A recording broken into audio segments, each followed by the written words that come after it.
The test kind of worked. So I'm going to show you how I started with no experience selling on Amazon, no product to sell, no website or blog, no email list, no inside contacts, and no superpowers. I don't have any superpowers. And I got to be honest with you guys too. I don't even have a college degree. Okay. I'll be totally honest with you guys. All right. I've just been working my butt off for the past 20 years, ever since I graduated from high school. And it's kind of developed my path into being an entrepreneur. So hard work does pay off. All right. So the 5-step process, here is the 5 steps broken down. And one thing I want to emphasize here, guys, we're going to simplify this because so many people overcomplicate it. And you can hear this strategy and that strategy, and this is what you got to do, and that's what you got to do. If you follow the simple process, all that other stuff is great, right? But what you got to do is just break it down and keep it simple. Keep it super, super simple. All right. So product selection, product sourcing, pre-launch phase, the launch phase, and the product promotion phase. Those are the 5 phases we're going to dig into, and that's going to get you from the product selection stage all the way to having a product launched and then promoting it. All right. Now, I wanted to introduce formally, you guys might have just heard us talking back and forth, Chris Schaefer, good friend of mine. I met him through this business. Him and I were in a small mastermind group that I kind of formed in the beginning before I even had a podcast, before I had any type of even business hardly. We were just kind of getting started, and him and I really hit it off. We created this mini little mastermind, and then him and I just had a meetup in Texas, an unofficial one for my podcast listeners that I said I was going to be there. We had about 40 people show up, and there's Chris rocking the mic. We actually recorded a podcast there. And Chris, I just want to say thanks again for hanging out with me tonight. Anytime, my friend, anytime. Yeah, I mean, again, Chris is a great guy, but also he's an Amazon seller. He's a business consultant. He helps other Amazon sellers get their products launched and all that good stuff. So knows a lot of stuff. And then just here, I had to share this because I love sitting around a little coffee table, having conversations about business in general. And this was a great event that we were at, and we were able to really hook up. And we had, like I said, about 40 people at this. And this is what I want you guys to visualize tonight. We're all sitting in a room together. Let's go ahead and dig in. All right. So the power of Amazon. Okay. Here is the power of Amazon. It's being able to start a business in under a year and do like over 100 grand. That's kind of unheard of. I mean, think about a franchise for a minute, right? If you're going to start a franchise, you got to put up 150, 200,000 just to get started. And then you got to hope that you can turn a profit, right? So this is a great way to start a business and test it before you actually have to go all the way in. Now, this says 120,000. This was one of my screenshots for the 6 months. It's actually 118,000 because $2,000 of that was promotions that I ran that they give you credit for on kind of like on paper, but you actually didn't receive that money because you ran like a coupon that gave money off of that. I'll explain that a little bit later. But really, the true number is 118,000. All right. Here's some other screenshots from throughout the year. Pretty good. You know, we were able to, hover around that 25 to 35 range, which is really nice. Again, this isn't all profit, about 38% margin. Sometimes it dips, 28%, but we're averaging between 30 and 38%, I would say. Now, Prime Day, I got to share this with you because Amazon, the other reason why they're awesome is because they're always doing stuff to drive more people to their platform. All right. So if you have products that are listed there, well, they're going to do all the heavy lifting for you. All right. So in July 15th, 2015, they did something called Prime Day. And this is where they advertised it on TV, the radio, everywhere they could. They advertised they were going to have like a Black Friday in the summer. And by doing that, I didn't have any other promotion running other than having products listed there. And I was able to generate over $3,500 in product sales, sold over 204 units in one day. And that equated to about $1,500 profit. Okay. Doing nothing else but having product there. All right. So just the power of Amazon. My 12-month report, I started October 22nd of 2014. This is the screenshot from October 22nd, 2015, generated over $306,589. Okay. Now, again, that's revenue. That's not, 100% profit, right? But it's pretty good to show you that you can generate that kind of revenue and sell over 17,000 units of a product or products in a 12-month span, just starting a business. Pretty impressive. Now, who is this business for? Well, it's anyone who's looking to supplement their current income or go full-time and work 100% from home. If you want to make your own hours and spend more time with your family like I did, definitely for you. Now, this is the more important one that I want to kind of highlight here. Who is this not for? Okay, pay attention. Anyone who's looking for quick money and doesn't want to put the work in, it's not for you. Someone who's in search of the next shiny object or silver bullet, I'm going to tell you here tonight, guys, big secret. There isn't one, all right? There is not a silver bullet or a secret or a strategy. It's basically following this concept, okay? And following this simple, 5-step process. Now, my quick story, for those of you that don't know, I am a family guy. I've been married to my lovely wife for 21 plus years, 21 and a half now. And, we have just a great family, a great life, because that's what we chose to do, is really devote our time to our family, but also create a freedom style business. And we've been online, not just in Amazon. That was just a secondary, income stream. We've been online now for over 7 years, creating a business for ourselves and a lifestyle that allows me to go to my son's basketball game, watch, the championship game, watch my daughter rolling out cookies in the middle of the afternoon, and just spending time with my family. And, I can't leave out my dog there, Brody.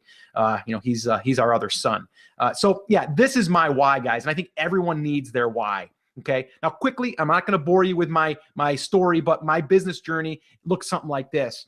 I didn't put this on here, but I worked for my father for almost 8 years in a construction business, working with my hands up on roofs, remodeling, all that good stuff, right? Worked my butt off 60 plus hours a week. Then my wife and I started our own photography business because my wife's passion was photography. We started that with no skills in that business, and we built that into a 6-figure business locally.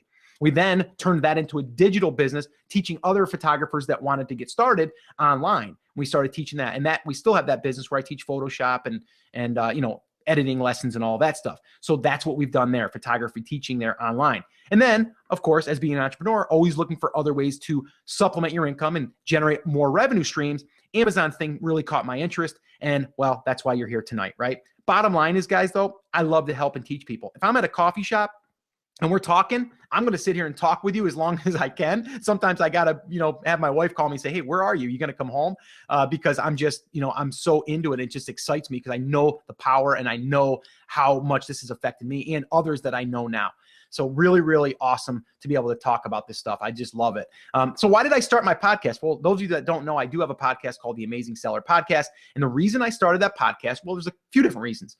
The one reason was I wanted to be able to reach other successful people. I wanted to be able to talk with other people and learn as I was learning, or teach it as I was learning it. I always learn better when I teach it. I learn something, I teach it. I learn something, I teach it. It helps me kind of like, go through that process again. I get to meet people like this guy here, Danny Brewer, really good friend of mine now. I interviewed him on my show because I was looking for people to interview, and he kind of reached out to me and he came on the show. And doing over $40,000 in 1 month. Actually, he just did a lightning deal through the holidays. That lightning deal did over 10 grand in like 4 hours, right? In revenue. So he's doing really well, and he's just a go-getter. We call him Danny No BS Brewer. He's just a go-getter. He was at the meetup in Texas. Awesome guy. But it allowed me to meet people like this right here. I met this guy here, Taysom Whitaker. He had a really unique story because he started with hardly any money. And he started with an oversized product, which I'm not a huge fan of, but he did. And he made it work. And he was able to generate over $6,000 in a month. And then he reported that he's done over $13,000. So again, a whole nother way they're doing. There's different ways that you can do this, but there's just one that you got to pick, right? It's one that you have to feel comfortable with. And there's different risk tolerances and all that good stuff. But we'll break all that down. And then I was able to, rub elbows with guys that I looked up to, Ryan Daniel Moran, Pat Flynn, Michael Hyatt, Steve Chu from My Wife Quit Her Job, really, really successful people, and being able to be alongside them. And I've actually been on Ryan's show. I've been on Steve's show, so it's really, I've been on EO Fire now. So really, really, it's been an awesome experience for me, and it's just really broadened my thinking. And by doing that, I'm also able to help more people. And again, reading the ratings and reviews on this just really motivates me to want to keep doing the podcast for free. I do it for nothing else but, delivering that content. I do everything for free on the podcast. So if you want to check that out, definitely check out the Amazing Seller Podcast. Not now, of course. I want you to stay here with me, but yeah, everything's over there, my story, all of that stuff. So would love for you to check that out.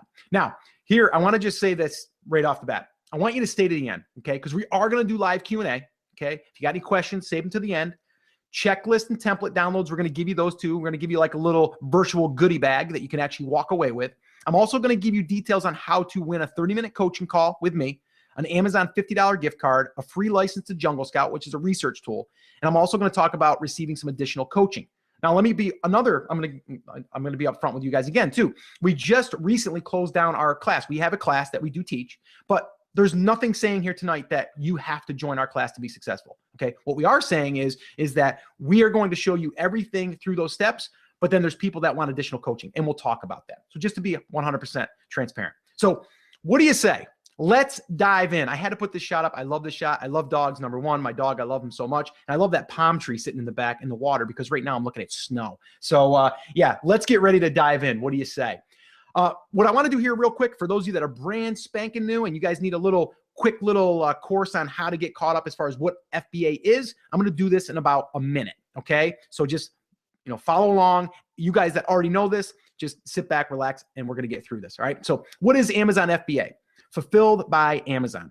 You ship product to them. Amazon picks and packs products. They ship to your customer. They handle customer service. It's that simple. Fulfilled by Amazon. Why FBA is the bomb? Well, here's why. You don't need to store inventory. They handle the shipping. They handle the handling. They handle refunds. That's a lot of handlings. They handle refunds and service, and there's no need to hire employees. So literally, you can have a full-time employee in a sense that works at Amazon, and the only time they work for you and you have to pay them is when they actually pick up one of your packages and pack it. That's it, right? So it's a beautiful, beautiful model. So the basic FBA flow looks like this. Ship products to Amazon. Customer buys product. Amazon packs and ships. You get paid.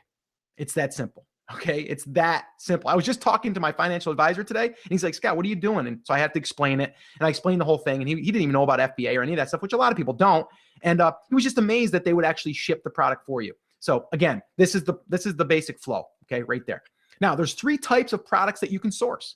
1, wholesale.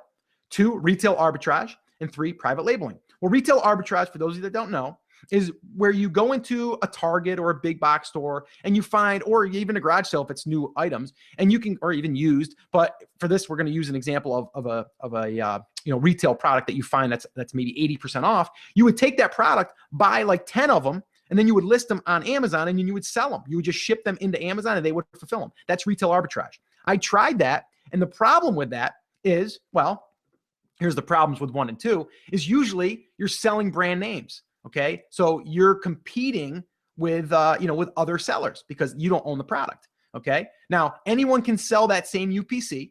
You're sharing the buy box, and we'll talk about that in a minute, why that's not good. And then you're competing on price, and then you're limited to the inventory. So for example, on the retail arbitrage, if you find 15 or 20 units or, items that you want to sell that are identical and you ship them in and you sell those 20 items, they're gone, right? Now you got to go find either 20 more of that or 10 more or whatever you can find, or you got to go find something else that you can sell. With private labeling, you own the product. You're the manufacturer, okay? You customize the product. You customize the packaging. You own the buy box. You control the inventory. If you sell out 100 units and that's all you had, you order another 100 units. Or if you order 1,000 units, you can just keep reordering. It's the closest thing to a digital product, I feel, that you'll be able to do with a physical product, because they're doing all the heavy lifting for you if you're using Fulfilled by Amazon. Not to mention all of the marketing stuff that they give you, and they cross promote for you and all of that good stuff. So here's the 9 reasons why people fail. And I think this is really important because these are the things. I made some of these mistakes, and some of the people that listen to my podcast have made these mistakes. I know because they email me all the time, right? But these are the 9. And if you know these, you can at least look out for these. And I'm going to show you tonight how you can avoid them. Okay. So number 1, choosing the wrong product. 2, struggling to find the right supplier. 3, don't launch and list properly. 4, poor listing optimization. 5, struggle to rank for keywords. 6, run poor promotions and waste money. 7, don't use Amazon pay-per-click correctly. If you don't know what pay-per-click is, don't worry. I'll tell you about it in session 5 or phase 5, which is the promotion phase. And then 8, failure to test and tweak. And then 9, overcomplicate the process. Let's say that one together.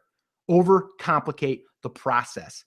So many people do this in everything in life. They overcomplicate it. They're always thinking about, well, what if, or, what happens when I get to this stage? You're not there yet. Let's get you through the first phase. Then let's get you through the second phase, and so on, right? So people overcomplicate the process and think there's this magic strategy. Really, there's the strategy that I'm going to show you tonight, okay? It's that simple. Now, I wanted to put this up here. I love this, and I think everyone should take note of this. 97% of the people who quit too soon are employed by the 3% that never gave up. I mean, I don't know if you believe that, but I believe that. Because there's a lot of people that'll start this business, and I get a lot of people that say, Scott, don't you think it's going to be saturated?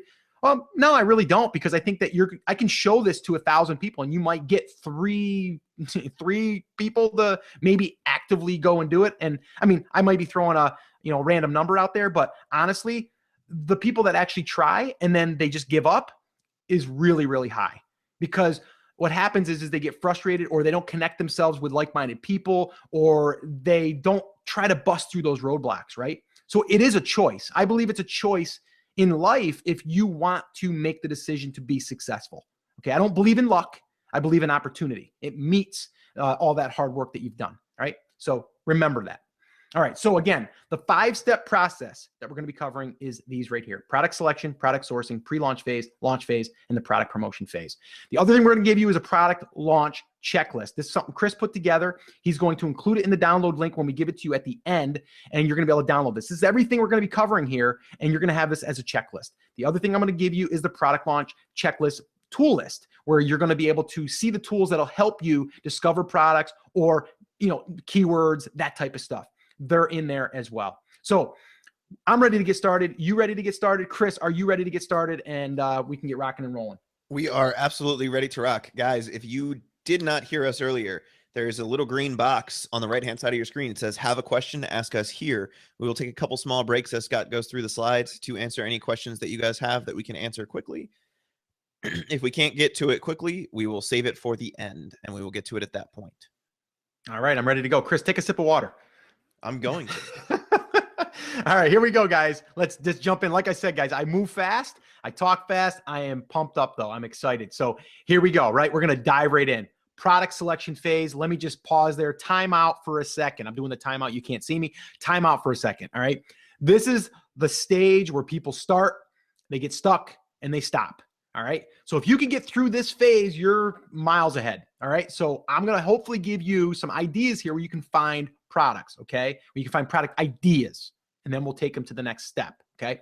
So your daily touch list. Your daily touch list is the minute you hit the ground, I want you to write down everything you touch for that day. Every single morsel I want you to write down. I've had students of mine right now have done this. That's how they find their product. Okay. So just do that. Next thing, browse eBay. eBay is a great, again, search engine for buyers, right? So they have products in there that are hot sellers, are, best sellers, all that stuff. Just take note and go there and just browse with an open mind. You're getting ideas. Browse Amazon, of course. That's number one in my book, really, as well, because that's where you're going to be looking most of the time to really validate. But again, Amazon is a great tool, and I'm going to show you an example on how to actually look at the numbers and all that stuff. QVC, HSN TV, another great place to look, because again, it's of buyers, of customers that are out there buying these things actively. They wouldn't run on QVC if they hadn't, listed them and made sales.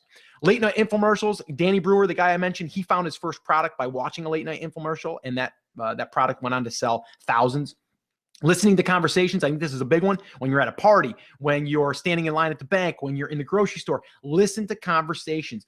Just be more aware in your environment and listen, and you'll be surprised. You'll start hearing people's problems. You'll start hearing people's hobbies. You'll start hearing people's, complaints, all of that stuff that leads to possible products. Okay. I'll give you an example, and I'm not saying to go launch this product. I was in my financial advisor's office today, and he was talking about, he busted his wine plugger or whatever the thing's called that goes in there. And he's like, and I had to go over to Amazon and put it in. I had to go find one. So again, I'm thinking to myself, like, so he's telling me that he did that. He went to Amazon to do it. Well, he broke something. He's going to go find it to buy, right? That's what he's doing. So just listen to those conversations.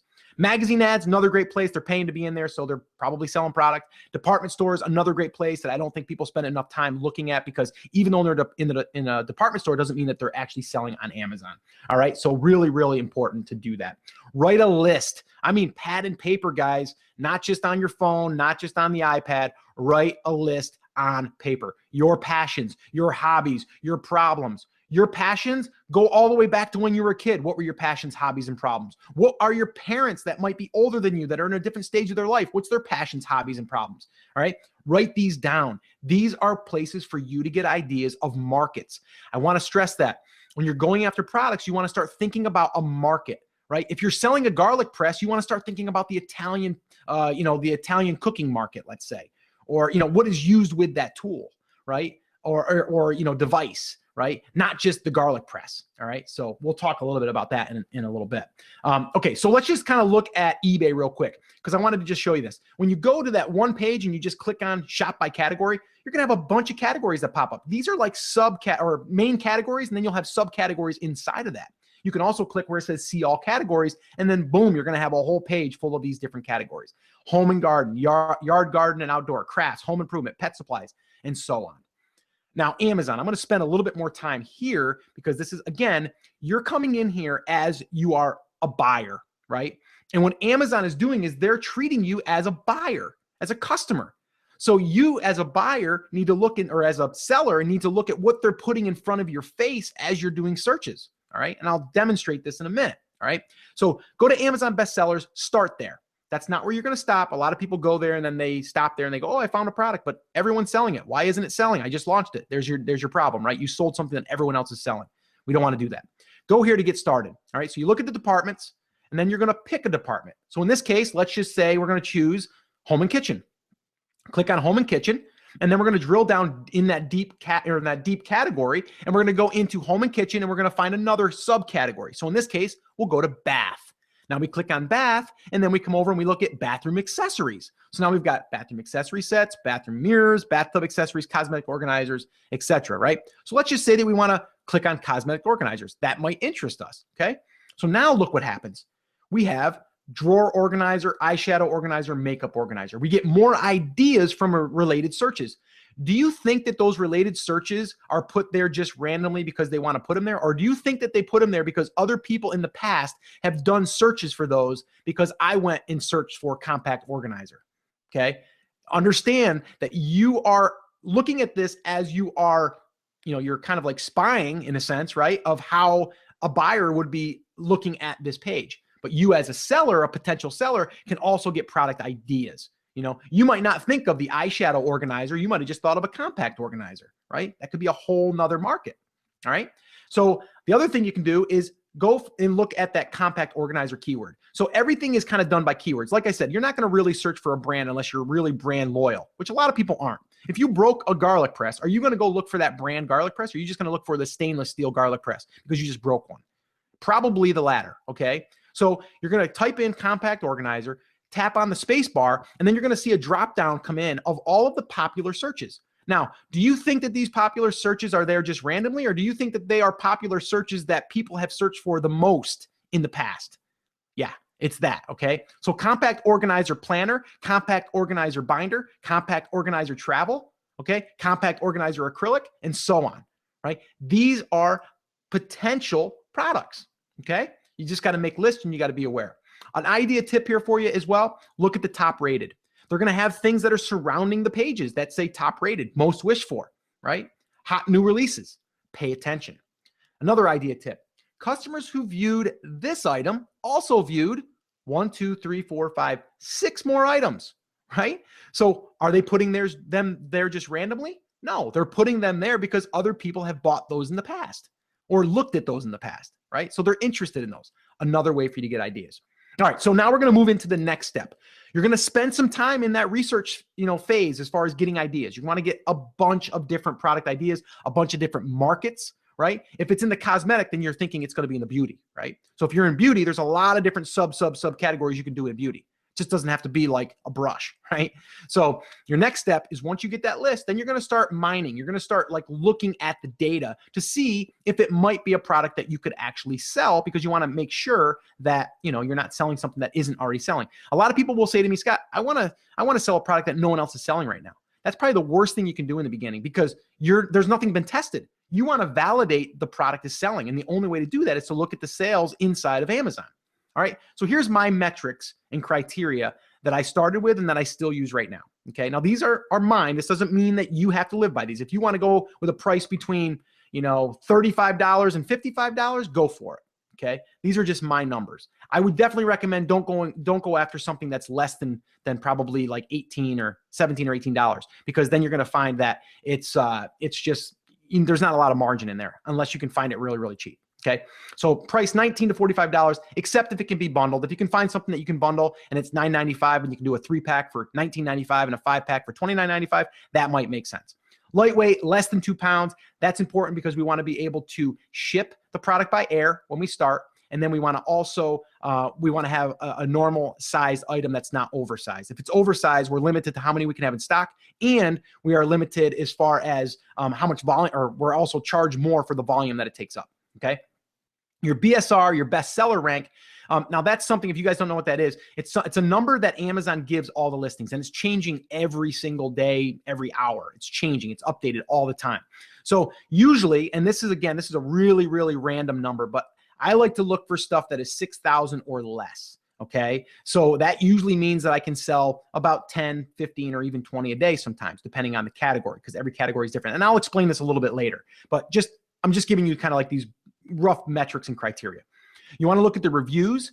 I like to look and make sure that the first page of results, I want to make sure that they're not all over 500, right? If I see one or two that have 500 and all the rest are under 500, then to me, it's worth looking into. And the reason is because I know that I can compete with that. It won't take me that long to compete with reviews. Reviews, and I'll explain this a little bit later, reviews is a conversion mechanism in a sense to where when people have reviews, it means that the product is selling. And if the product is selling, then you can kind of see how how people are enjoying the product or if they're hating the product. So it's good and bad.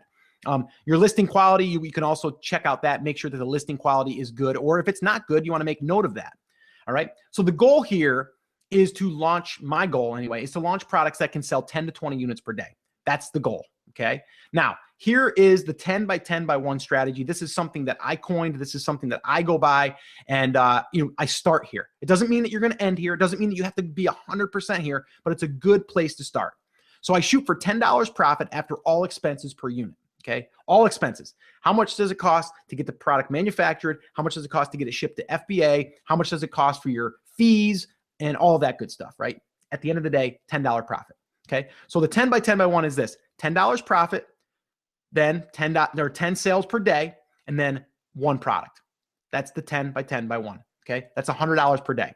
Now, I don't know about you. Let's do the math here. $100 a day, 30 days. That's $3,000 a month. That's a pretty nice mortgage payment, maybe a car or two, depending on what you drive, right? That's pretty good. And that's only going after a product that you can sell 10 units a day at $10 profit. All right. So if you want to scale that, the next part of this is now add another product, another related product. Okay. And you can grow that to, let's say, 5 products. That'd be $500 a day. Okay. So for 365 days, that's $182,500 profit, $15,208 per month. All right.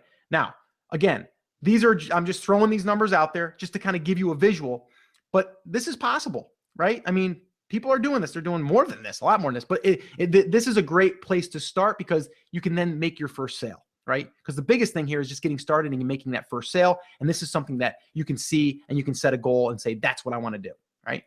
So let's select a product now and dig into a listing and check this out. And I can show you some of those metrics. So the reviews, we want to look at the reviews.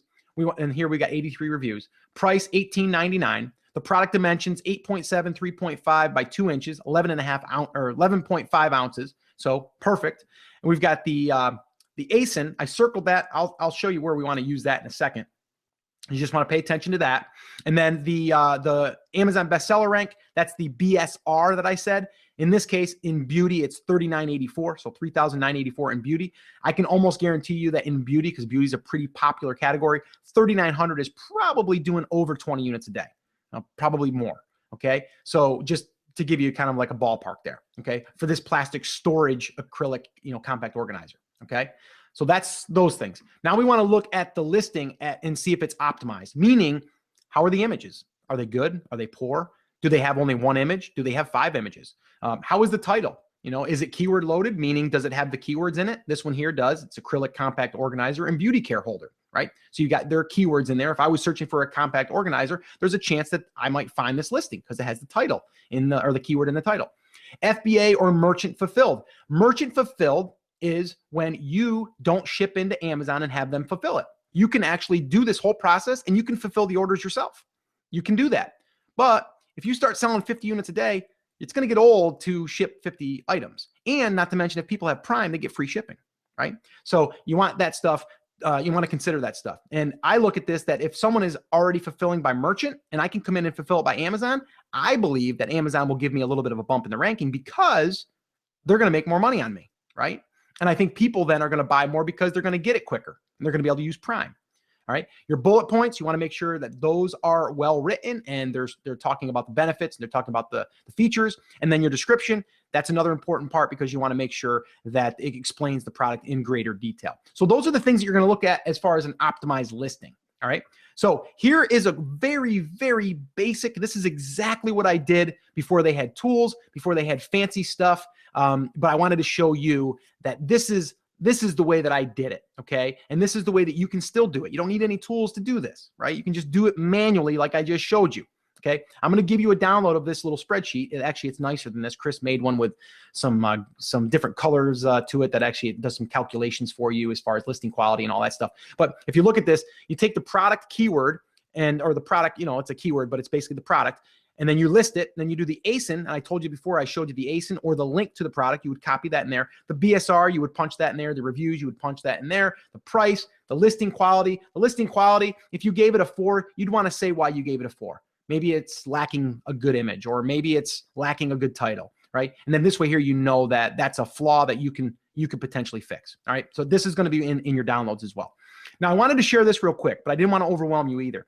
Jungle Scout is a great research tool, which was not around when Chris first started. Okay. But now it is. And this basically does all the heavy lifting for you as far as like going in and tracking all of that stuff. It'll give it to you in like a click of a button. All right. So this right here is definitely a tool I would recommend, and I will give you more information later about this, but this here is a great tool, and it saves you a ton of time, and it'll give you estimated sales from an algorithm inside of Jungle Scout that they've done by just having tons and tons of data points. All right. So this is really, really good. It gives you all the reviews. It gives you the averages, all that good stuff. So there are tools, but I don't want you to overwhelm yourself, and I don't want you to think you have to have them. Okay. So just to recap, the metrics and criteria: price, $19 to $45, except if it can be bundled. Lightweight, less than 2 pounds. BSR, bestseller rank, less than 6,000-ish. And I'll give you some examples later of how that could be as high as 10,000 and still do good. Review number, 500 or under is a good base number. And then listing quality, you want to give it a score so you can see if you can improve that. All right. You got to repeat this now for 10 to 20 products. You don't have to, but I do. And then this, again, I want to remind you guys, this is the most difficult stage, and it's going to take time. It's going to take time. You got to spend the time, and you got to dig deep. And I want to stress that: dig deep. For those of you that listen to my podcast, you guys know that I'm a pretty big Gold Rush fan, and it's all about that. It's all about digging and drilling test holes, and then from there sifting. And then once you find stuff that seems to work, then you just start spending more time on that area. Very, very similar mindset. Okay. But this is where people start, guys. And this is where people stop. Okay. Again, think about that 3%, that 97% little thing that I talked about before. That's exactly the same thing. If you're gonna go into this thing and you hit a roadblock and then you stop, well, then you're going to be that 97% that work for someone in this business or in a business, right? I mean, who knows? You could be hired by someone that is successful in this business. All right. So questions. We're going to go ahead and answer a couple questions. Chris, I'm going to take a sip of water and let's answer a couple questions quick. Sounds good, Scott. So when you ran through that 10 by 10 by 1 criteria, you were talking about products with a BSR of less than 6,000. Is that the main category? Is that the subcategory? What's the deal with that? Yeah, excuse me, I was reaching for my drink. That's your main top level category. Okay. So if you're in beauty, it's going to be beauty. It's not going to be beauty dash, cleaner or skin cleaners dash, eyelash something, right? That's all of those sub categories. You want the top level category. Those other numbers, they don't mean a thing to me. Scott, the other question that I saw here really quick before we kind of jump into the next section is, what's the deal with 2 pounds? Where did you come up with that? Well, because usually if it's under 2 pounds, you're going to be able to ship it by air without it really being, a huge expense. It's still going to be more expensive than if you were to go by boat, but you can still make enough money with that. Your margin might not be as high as it will be if you go by boat, but that's again something that you could do later. So this is like the worst case is if you can have it shipped and you can make the numbers, make sense. Then that you've got in the future, if you want to ship it by boat, you can then probably save another $1 a unit, right? So it's just a good gauge to put in there, and you have to do the numbers with your supplier to see if it's going to make sense using air.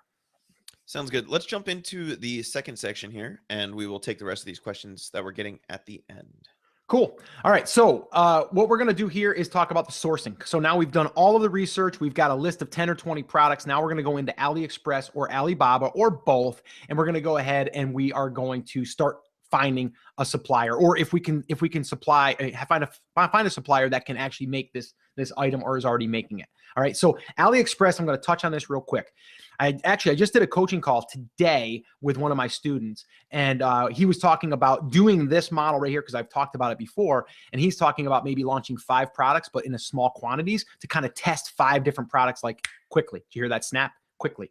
And then from there, he can see which one sticks, and then he can broaden on that. That's one strategy. I'm going to share a story with you real quick of a guy that did that with $500, and he was able to discover a product that actually was selling before he went ahead and invested in 1,000 units. All right. So if you go to AliExpress, it's really, really simple. You just type in your keyword that you're looking for, your product, cosmetic organizer in this case. And then from there, you'll get a list of different ones here. And then from there, once you land on one that you're interested in, if you want to buy one, you can. AliExpress allows you to buy 1 unit. Alibaba, they won't. You have to have minimums, okay?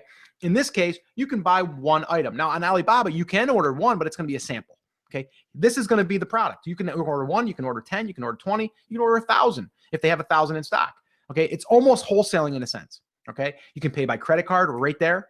You can, you can talk back and forth with them by using your credit card as well. It makes it so you're a little bit more protected because now if you didn't get the item, you could, talk to your, credit card company about it.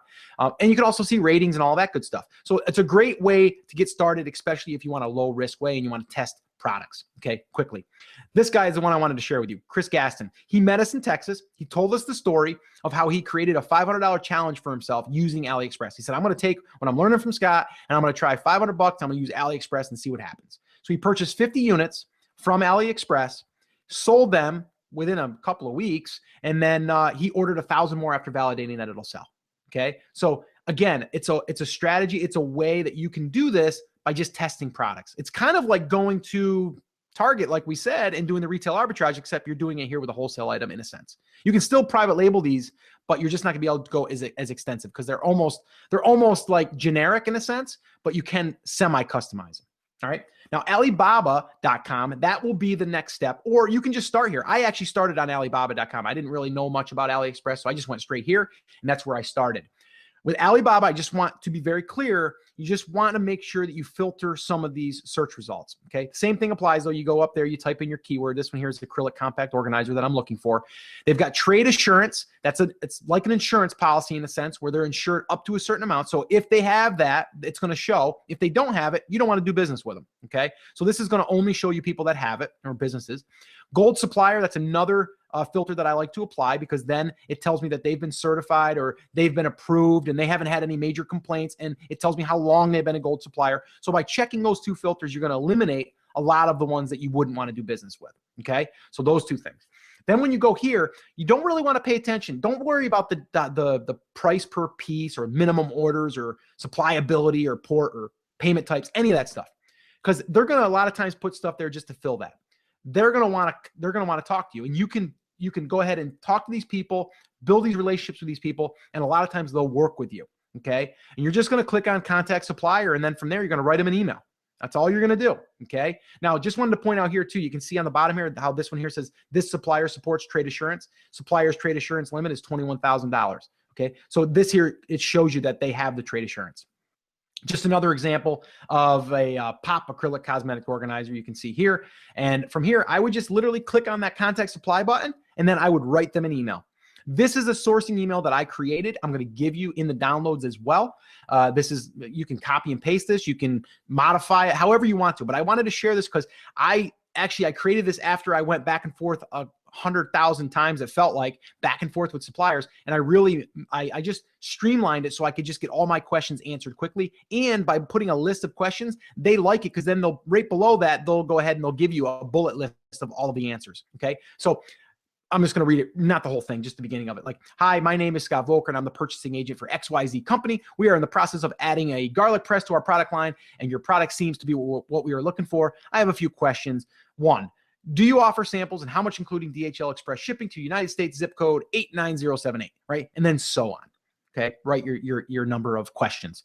And then from there, you just talk about, it's going to be your first order will probably be about 500 as a small test order. In the future, we'll be ordering more, all of that good stuff, right? And then at the end, you just sign it off and say, we're looking forward to hearing from you soon. Thank you, John Doe, Kitchen Express purchasing agent, right?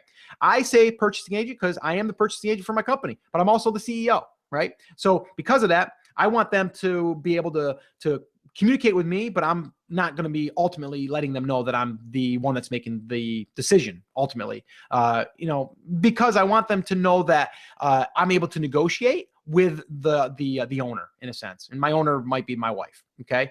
Now if you don't feel comfortable doing that, you don't have to, but to me, it's, you're a business, but you're not an established business maybe. So, you just have to let them know that, you're going to be able to give them an answer, but you want to be kind of like that middleman.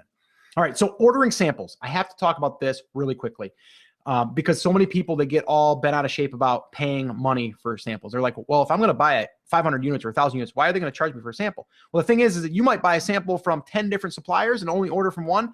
They're all out that money that they ship the product to you. Forget about the sample for a minute. They're going to spend 30 to 50 bucks to ship it to you because a lot of times it'll come 3 days air. Okay. So to me, it's a business. Remember that. Okay. Expect to pay 30 to 50 bucks per sample, use air shipping. Now, here's the other thing. Sometimes you can negotiate it and say, if I get the sample and if I go through your company, will you refund me my sample price? Sometimes they will. I would ask, but I wouldn't make that a deal breaker. It's just worth asking. Okay. Again, I have to say this, keep it simple. Okay. Keep it simple. You can always perfect it later. Okay. Simple packaging, use insert cards. This is a great way to really spruce up your package by not spending a lot of money. Okay. You can have it in a poly bag and then an insert card. Buy UPC codes. You're going to need those, but you don't have to spend hundreds of dollars on those either. They're pretty cheap. You usually get them, get a 20 pack for 10 bucks or something. And then you can just find them on Google. Just search cheap UPC codes. You'll find a ton. Use air shipping. Like I said, you don't want to go boat on your first order because it's just going to complicate things and you have to deal with more hoops to jump through. And then again, your first shipment, you want that sent to you, not directly to FBA. Now, if you're international, you may have to ship directly to Amazon. Okay. So you have to decide that because you might not be able to ship it to you and then ship it off. So what you could do is have a sample shipped to you. And then if you like what the sample is, then you can ship in a small quantity and then see how that goes. And then from the next one, you can kind of, scale up from there. But if you are going to ship to yourself, which I do recommend if you can, ship it to yourself, inspect it, make sure it's what they promised you and make sure it's what they sent you in the sample. Okay. Really important to do that. So let's just kind of recap here real quick. Okay. And this is phase 2, guys. You're in phase 2 when you're sourcing. 1, search for products on Alibaba.com or AliExpress. 2, use filters to find highest quality suppliers. 3, contact supplier with specific questions. Very important step. 4, respond to suppliers that email you back. 5, order samples to test. 6, place your first order and wait. I put that in caps because it's usually hard time to wait because you want to get it, right? But there's stuff you can be doing, and that's step 7. Work on your pre-launch phase, and that's in phase 3. That's your pre-launch phase, okay? Because we still got stuff to do while we're waiting for our product. Now, let me just say this before we move on. When you are communicating with your supplier, you're building a relationship. You're like interviewing them as someone that's going to be working with you, who knows, for years, right? So the better of, if you can create a better relationship with that supplier, it's going to make your job that much easier. That supplier, that person you're contacting, it's really the agent. If you're going through Alibaba or AliExpress, they're an agent. They're not going to say they're an agent, but they're an agent, okay? They're working for that manufacturer. Build that relationship and understand that they want to make you happy. But again, they can only do what they can do, okay? So just wanted to put that out there. You're building relationships. It's a relationship business, okay? Okay, so next we are going to work on the pre-launch phase. Before we jump into that though, okay, I wanted to say this again. I want to remind you guys, there is a low-risk way for testing products if you don't want to go Alibaba right off the bat, okay? This, again, is inspired by Scott Voelker, which he did the same thing that Chris Gaston did. He actually did it a little bit simpler. He bought one product that was a $50 product, I think. He sold it for double or triple, and then he bought 3 more. And then he sold them, and then he bought 6 more, and then he kept scaling up, but he's selling a more expensive product, okay? But again, Chris Gaston did that. So here's those 5 steps. 1, search on AliExpress. 2, place a small order. 3, create an optimized listing. 4, turn on Amazon pay-per-click. 5, reorder the product, okay? Whether it's on AliExpress or Alibaba from that point, okay? So that's a low risk way for testing products. Any questions, Chris? Scott, 2 quick ones. The first one is you talked about UPCs a couple times. What's the deal with those? Why do they need them? Okay, the UPC codes. The only reason you need a UPC code is to create your listing in Amazon. Okay. Now, let me say a little side note, if you ever want to go into retail, okay, in a retail store with your product, you will need a UPC code. But right now, you don't technically need that UPC code on your box or on your package. The only thing you need the UPC code for is to create the listing when you create that inside of your Amazon sellers account. The other question is, have you ever tried to get shipping waived from the manufacturer? No, you won't do that. It's expensive to ship. So no, the only way you're going to get it waived is they're going to go ahead and they're going to say, yeah, we'll waive it, but the cost per unit just went up $3. So I mean, you got to understand that they're not going to try to make money on the shipping. If anything, they want to get it to you as cheap as they can because they know that they'll get more business. But no, that's not going to work. All right, I think that's about it. We have some people kind of jumping ahead of us here into the next phase, so let's go ahead and do that. All right, cool. The pre-launch phase, we're moving through all the phases, guys. You see how everything is step by step? That's exactly what I'm saying. You have to work through this and get through the phases before you jump into phase 4 or phase 5, right? So the pre-launch phase looks like this, okay? You're going to use this time specifically to do this, okay? So first off, we're going to be building our own launch list, or you don't have to. You can use a third-party service, but I'm showing you guys what I did, and what I don't do this option 1 right now anymore, but I do have the list built. I now use a third party, but in the beginning, if you are limited on funds and you wanted to build your own email list or your own Facebook page, this is how you would do it. Okay. But right now we're going to be talking about building a launch list and getting ready for our product to get launched. So on day 1, we can start getting sales, even if they're promotional sales. And then from there, you start getting reviews. But then also we need to create our listing. So let me just kind of break this down. Option number 1 is create a Facebook fan page, not a group, a fan page. Okay. What you'll do is you'll use Facebook ads to gain likes. So again, I'm going to go back to the garlic press. If you're selling a garlic press, you're not going to create a fan page about garlic presses. You're going to create a page about cooking or about Italian cooking, right? So in order to get likes to that page, you might run a Facebook ad to a group or a Facebook fan page, other fan pages that are out there about cooking. And you might say, hey, do you love Italian cooking? If you do, click like. And then you're going to get a bunch of likes, okay? Then they're going to like your fan page. Well, now once they like your fan page, they're going to be able to see that page. Well, you're going to publish daily content. When you publish the daily content, you are going to then start actively being able to engage with these people. Okay. Now, some people say, well, Scott, where do you get that content to post? You just go and find other Facebook fan pages that are related to your market, and then you start sharing their content. And then you can sprinkle in your own. Okay. This is exactly what I did. You might even want to ask questions. I think asking questions is a great way to get the fan page to engage with your content. And you can ask a simple question without an image or anything, just a simple question. Hey, what is your favorite Italian dish for the holidays? A, chicken parm, B, lasagna, C, eggplant parm, right? And then if I'm sitting there and if I'm watching your page and I'm a fan of Italian cooking and I see this come in my Facebook, timeline or whatever, I can go ahead and then just look at that and go, oh, mine's lasagna, B. Right? And now all of a sudden you've got engagement on that page. When you get engagement on that page, Facebook starts to show your content that you're publishing daily to these people on a more of a regular basis because they're connecting with it, right? They're touching it and they're interacting with it. So anytime you can get someone to comment, anytime you can get someone to like it, share it, those are all good things. And then you're going to use this page to give away your product. Now, some of you that are brand new to this and you haven't heard about like doing giveaways and stuff, it's part of the process. You need to figure on giving away 25, 50, sometimes 100 units of your product. So this way here, you can start to get sales and you can start to get reviews. Okay. And we'll talk about that in a little bit. But that's option 1. Now, if you're not a fan of that, that's fine. You can go ahead and pay for it. Okay. You can pay for a launch service. And here's just 3 different ones. Okay.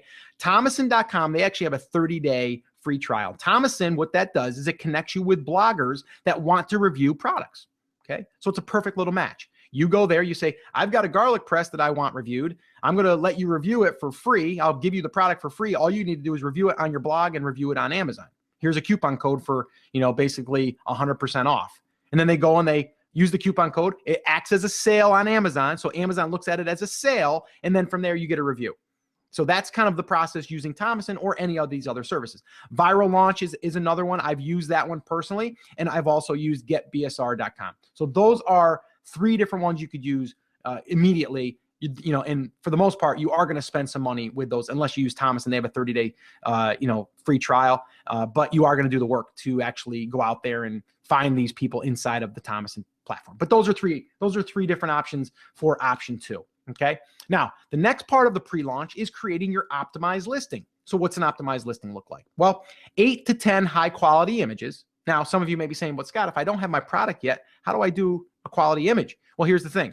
If you have a sample, you can just take one picture of that sample, put it up on your listing to create at least the listing, build out the listing so it's a skeleton in a sense, right? But you need that listing created so when your product is ready, you have a place to send it. If you don't do that, you won't have a place to send it. So 8 to 10 high quality images is ideal. But if you can't do that until you get your product, at least have 1 or 2 images in the placeholders for images, okay? You need strong title, okay, with keywords, okay? So you want that keyword, you want those keywords in your title. You don't want anything spammy. You don't want anything like Black Friday sale or, the best of this. They don't want that. You'll actually get your account suspended if you get caught doing that stuff. So I would definitely strongly say don't do that. So just use keywords, that you want to get ranked for. How do you find those keywords? You look at your competitors. You see what keywords they're putting in there. You're going to start seeing a trend of keywords that people are using. Start with there. Start with those keywords. And then from there, once you learn more about your market and you start getting more data and stuff from your pay-per-click, which we'll talk about, then from there you can start using them. Okay. So strong title, using keywords, 5 bullet points. You want to talk about the benefits, the features, your description. You want to, again, reiterate the features, the benefits. You want to talk about all the details, all of that stuff. And you want to include a call to action. Hey, if you want to start pressing garlic this holiday season, click the buy now button above to get started today. Something like that, a call to action. Now, let me just say this right here, and I want to highlight this. Images plus title plus reviews equal conversions. So what do I mean? Images, they attract, okay, your customer when they're scanning. So they're scanning, boom, they look at an image, that looks good, I'm going to click on it, right? The title actually helps you get found. So really, we should have flipped those around. I probably should switch them. The title helps you get found, the images help you get a click, and the reviews help you convert to a sale. Why? Well, if you've got no reviews, but your competitor has 100 reviews, which one do you think they're going to buy? The one with 100, as long as they're not, all 1-star reviews, right? So that's how it works. Your images are going to attract and they're going to get the attention. The title will get you found. The reviews will get you a conversion. And then that conversion is a sale. When you get a sale, you start ranking for keywords, okay? So again, I know I'm moving kind of fast, but I'm just trying to give you the full picture here. So let's just kind of look at the optimized listing again. So in this case, if I was to look at this, I'd say, okay, they got 4 images. They're decent, but they're not, they don't have 8 images, which I think they should have at least, that many. And I think they could do a better job with the image, but it's not bad. You want to make sure that your image is 1500 by 1500 pixels at least. Why? Well, because it turns on the rollover image feature where you can zoom in on that by just hovering over the picture. You've probably seen that, right? Amazon likes that too. I believe, I can't prove it, but I believe if you don't have your listing optimized with some of these things to allow these features to be engaged, I believe that it will do your listing harm as far as ranking. I believe that. I can't prove it, but I do believe that they have a way of knowing if that listing is optimized. Acrylic compact organizer and beauty care holder, you want those keywords in the title.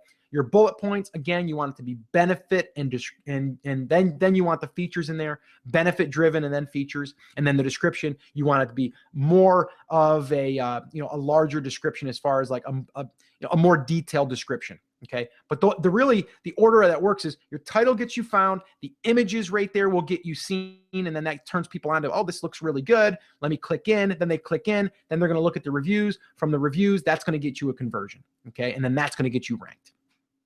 Chris, any questions?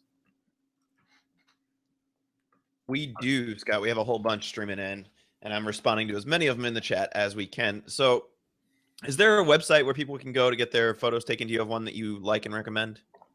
The one that I have heard a lot from my students is Upgraded Images. Upgraded Images. Thank you, Chris. Man, I knew you'd search for that one. I was starting I just wrote it because I always forget their name, and it's super easy. I don't know why. There's that one, and then I would recommend, being a photographer myself in the past and having a studio, if I had someone contact me that was in my area and said, hey, I've got this product, would you take product shots for me? I would do that in a heartbeat because it's easy for a photographer. They've got the equipment. All you need is a white background, and they usually are good at composition. So to pay a photographer $200-300 to shoot some high quality images, well worth it. I would find someone locally if I could. Scott, what's the deal with you talking about fan pages versus a group? Why do you suggest that? Here's why. It's a great question. I'm glad that that was asked. I should probably put that in that slide. Here's the deal. You get a fan page. That fan page, okay, now let's say you're putting content on that page, which is great, okay? And some of your fans aren't going to ever see that content because if they don't interact with that content, it doesn't show up in their newsfeed, okay?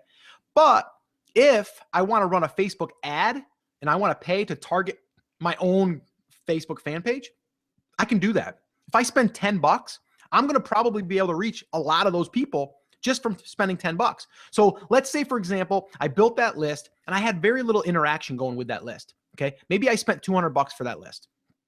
Now I can run $10 or $20 for a day. And let's say that I want to then run a promotion to give away my product for $1 because I'm going to do that for 25 people. I can have that ad show up to my Facebook fan page, subscribers in a sense. Okay. So that's the leverage of being able to use a Facebook fan page. Facebook groups, they don't allow you to target them. Okay. So that's why you pick a fan page over a group. And the content inside of a Facebook fan page can be shared when in a group, for the most part, can't. Spot on. And that, we got another question right along those lines, Scott, before we jump into the next section. And it's kind of, you talked about doing the giveaways on the Facebook page. Would you recommend not just advertising to your Facebook page, but maybe to similar Facebook pages? I would start with my own if I had my own. And then if I couldn't get the amount that I wanted to give away, then I would start looking at other Facebook fan pages. And I think in that time that you're building your own email or your own Facebook fan page, I would go then and make note of all of the other ones that you want to either be sharing their content because it's going to be able to curate content for you, but then also they're pages that you could potentially be targeting with Facebook ads. Great. All right, Scott, let's jump into the next module and we will answer the rest of these questions during the Q&A at the end. Cool. I'm pumped up, guys. We are in the launch phase. This is when it gets exciting. You wake up in the morning, you're like, yeah, baby, let's go, right? It's launch day, right?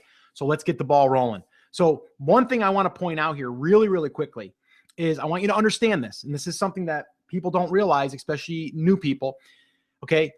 When you go to Amazon, like I said, people are searching products by keywords. They're not going there necessarily looking at categories unless they're bored at work and they're just like, oh, I wonder what's in the sports and outdoors, or I wonder what's in camping, right? But if you're going there and you're looking for a product, let's say garlic press, you're looking for a garlic press, that's your keyword, right? People buy from recommendations, okay? So even though you might have your product come up, okay, in a search, if you don't have enough reviews to compete with your competitors, well, then you're probably not going to get the sale, right? So just remember, people search products by keywords, people buy from recommendations, AKA reviews, okay? So keyword search plus sales equals keyword ranking. So here's what I mean.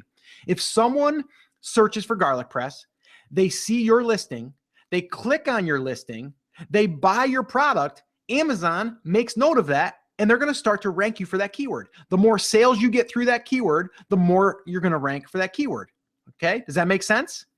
Shake your head. Yeah, I can see you guys saying, yeah, that makes sense, Scott. All right, so that's how it works.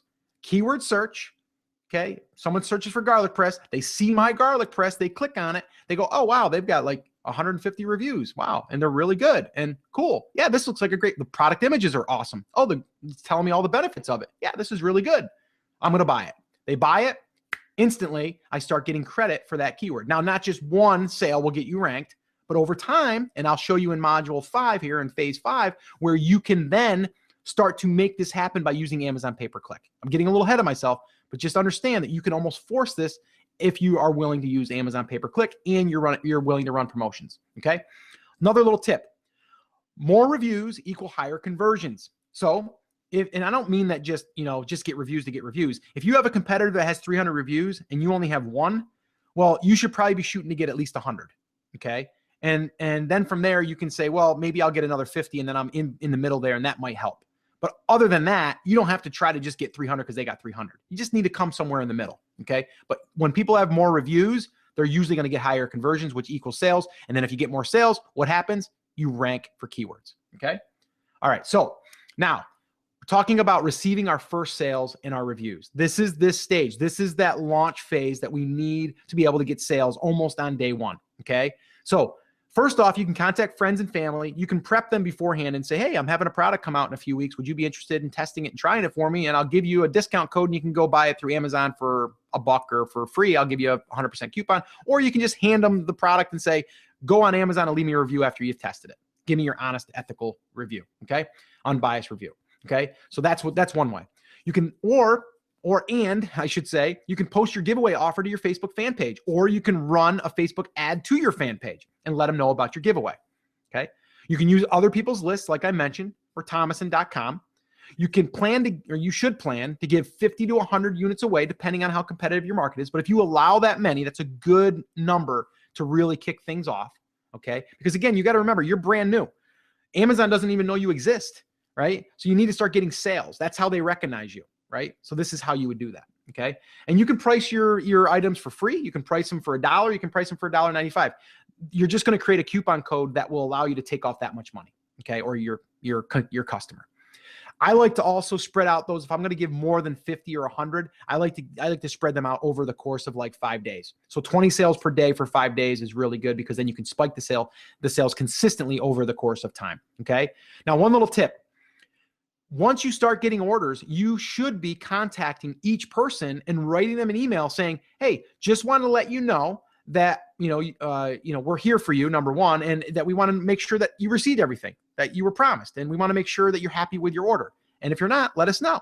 And then you might follow up 3 days later and go, hey, just checking back in again. And oh, by the way, here's a great resource that we put up on our blog that'll show you how to, make this certain meal with your new garlic press or whatever. And oh, by the way, we'd love it if you'd go over and give us your honest feedback on, your recent sale or your recent buy. Okay. So that's how you would do that. Right. And that will help you, again, show that you want to take care of your customers, but then also to help you get reviews and feedback. Okay.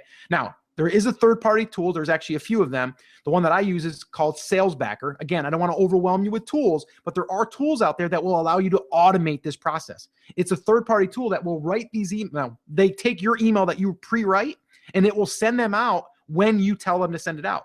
So once someone buys your product, it'll trigger the time, and then it'll say, after that person has received their item, after it's been delivered, send them this first email. And then 3 days later, send them this next email. And then 7 days later, send them this email. Like, you can literally have someone basically doing that. It's automated software is what it is. And it's totally legal because they're connecting to your account. So they're emailing through the Amazon platform through this software. Again, I don't want to overwhelm you. I just want to let you know that is something that you want to be doing as you start to build this business. You want to streamline the process as much as possible. Now, I want to address unverified versus verified reviews. What is that? Okay. Well, some of you may or may not know.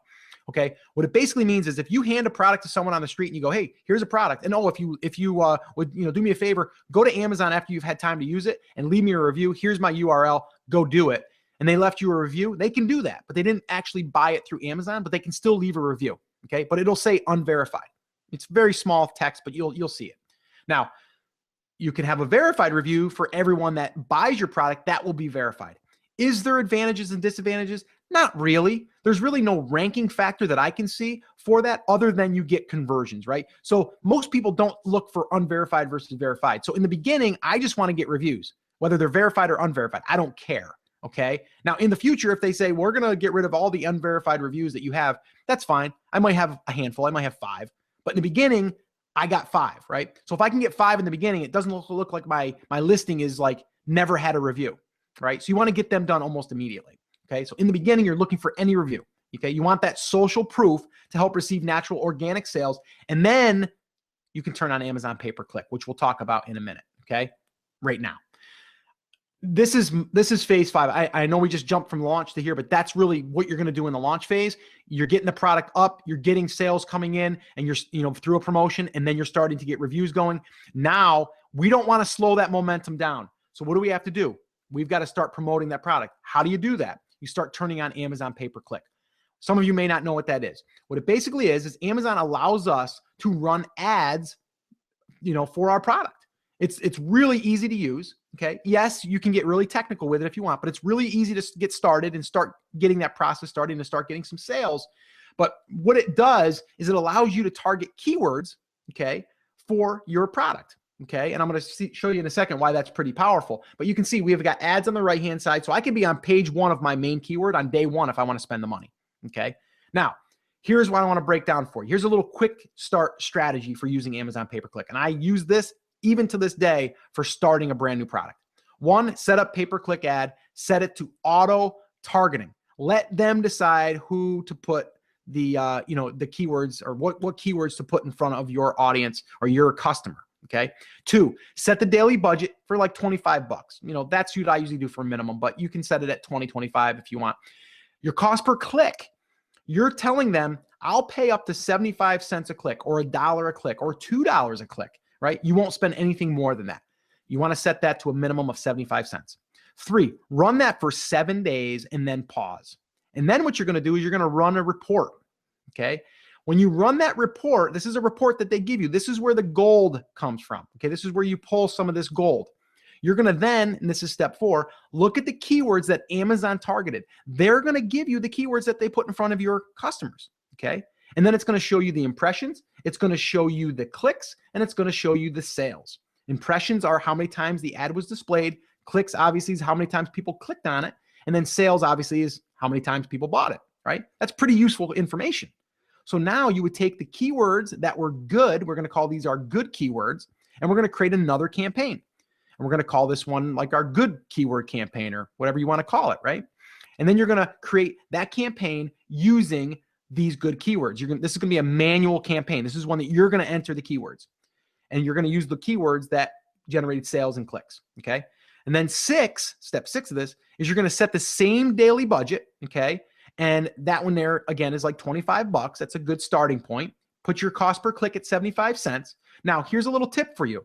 If you do this and you set your cost per click at 75 cents, let's say, you look at the impressions after a day and you see that they're very, very low. Well, try bumping up your cost per click to $1 a click. And then if that doesn't work, bump it to $1.25 a click. And then from there, bump it up to $1.50 a click. And then from there, you can start to see what it's going to take for you to start getting impressions, because you're being bid against, because it's a bidding system. Okay. Now, one little side note here, and this is a little thing that I do, which I don't recommend everyone has to do, but this is what I did. I set my overall campaign budget for my entire campaign for no more than $100. Okay. And then I set my campaign. It's a little technical, but just follow me for a second. I'm just trying to let you see what you can do. And then I set my campaign for $25. Okay. And then I set my cost per click on that campaign for $5 a click. You're like, what, Scott? You're crazy. No, I set it for $5. Why? Because instantly I got impressions. Instantly I got clicks. Instantly I can see how much I need to spend per click to be on page 1. So even though I bid $5, I might have only spent $1.50. So then immediately I would go and take my campaign and I would bring that $5 cost per click down to $1.50 or $1.60.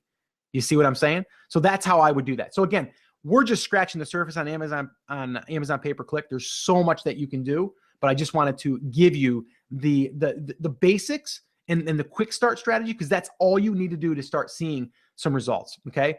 Now, another little tip here. Only spend money on Amazon pay-per-click and promotions. Forget about Facebook ads, Google AdWords, or Bing for now. Now, I know some of you might be saying, wait a minute, Scott, you just said to use Facebook ads to promote to. Yes, I said to create Facebook ads to promote your fan page to get people to do your promotion. But I didn't say try to drive people from Facebook to your listing on Amazon and try to make a sale. That's two totally different things.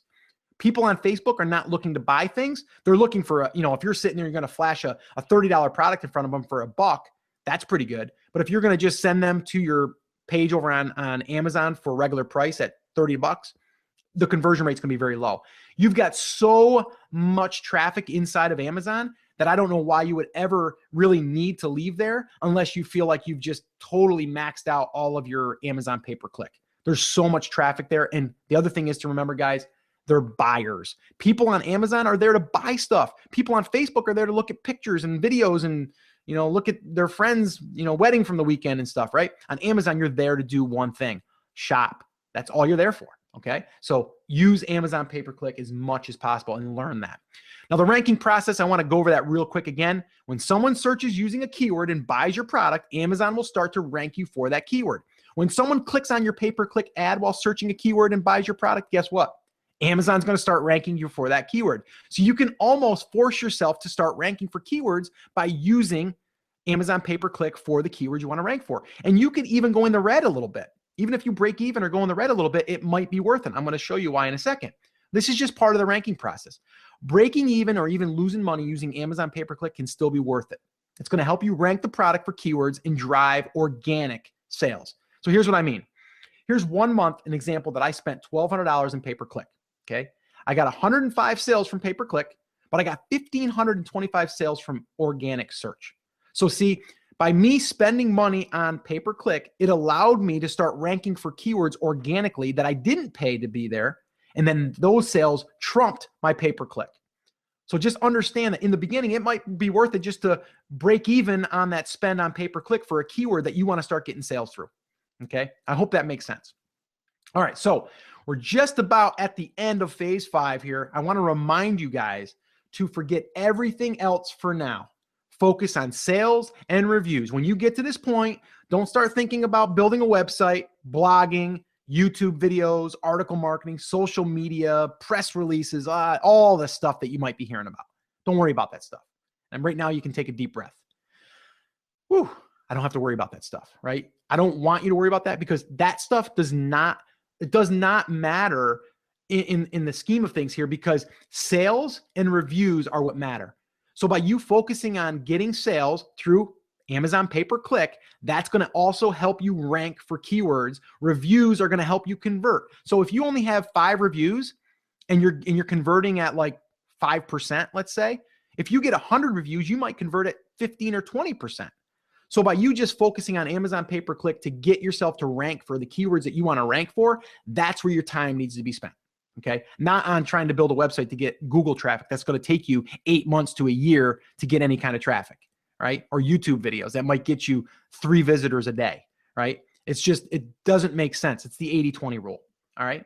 So let's recap real quick. The 5 steps. 1, product selection. 2, product sourcing. 3, pre-launch phase. 4, the launch phase. 5, the product promotion phase. There it is, guys. That's the 5 phases that I used and that a lot of people that I've taught used, and it works. Okay. Now you can do this by just using this information from this workshop. Okay. And my podcast. Okay. This stuff right here is what it takes. Okay.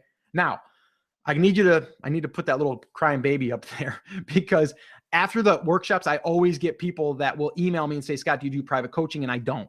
Okay. I've had a lot of offers. I actually just had one yesterday and the headline was like consulting help. So I don't do that. I don't have any desire to do it right now because it limits my reach as far as like how many people that I can help. So I've had a lot of offers, people asking to do one-on-one coaching, group coaching, meetups, masterminds, you name it, business partnerships. I had a guy that wanted to fly me out, pay for all expenses and go half in on a business, and he would front all the money. And I turned that down because I didn't want to go down that road because I feel like helping more people. And that's where I feel like my calling is really. So I've turned all those down. And the reason why is because I wanted to decide what was the best way to structure and teach this process. So before I would even think about teaching it, I needed to know how I was going to teach it and what would be the best thing. And honestly, what would have helped me? Like, that's the big question I've always asked myself. Even in the photography space, I was a successful photographer with my wife. And before I wanted to teach it, I wanted to know if I could teach it. Like, how would I, and what have I wanted to learn? So those are the questions I've always asked myself. So this here, some of you may or may not know that I do have a private class. It's called Private Label Classroom. This here was created because I had a lot of people say they wanted me to do coaching. They wanted to have a community. They wanted to have accountability, all that stuff. I did a workshop just like this a while back. And I decided to create an entire step-by-step coaching class in private community. And I launched it to 25 early adopters on a workshop just like this. We sold out in 50 seconds, no joke. And the reason is because people wanted it. We didn't even have the class built yet. They actually helped create the course, all the materials, and the structure and the layout. And I call it a classroom because it's not just a course. It's way more than that. So here, I'm just going to run you through really, really quickly. And again, we're just opening this again tonight. This has not been opened since, let's see, second week in December-ish. So almost a month. But here it is. Okay. Element number 1 is complete step-by-step videos and worksheets walking through the 5-step process start to finish. 63 videos and growing. We've just added another, gosh, what was it? About 8 or 10 videos, and we have a few more in the queue. Okay. Everything that we discussed, but really, really deep, looking over the shoulder, walking through each and every step, product research stuff that we've done just recently too. We did some really deep diving into some of our, some of our students, and we took some screenshots with their, their product research. And we really just wanted to deep dive into that and a bunch of other good stuff.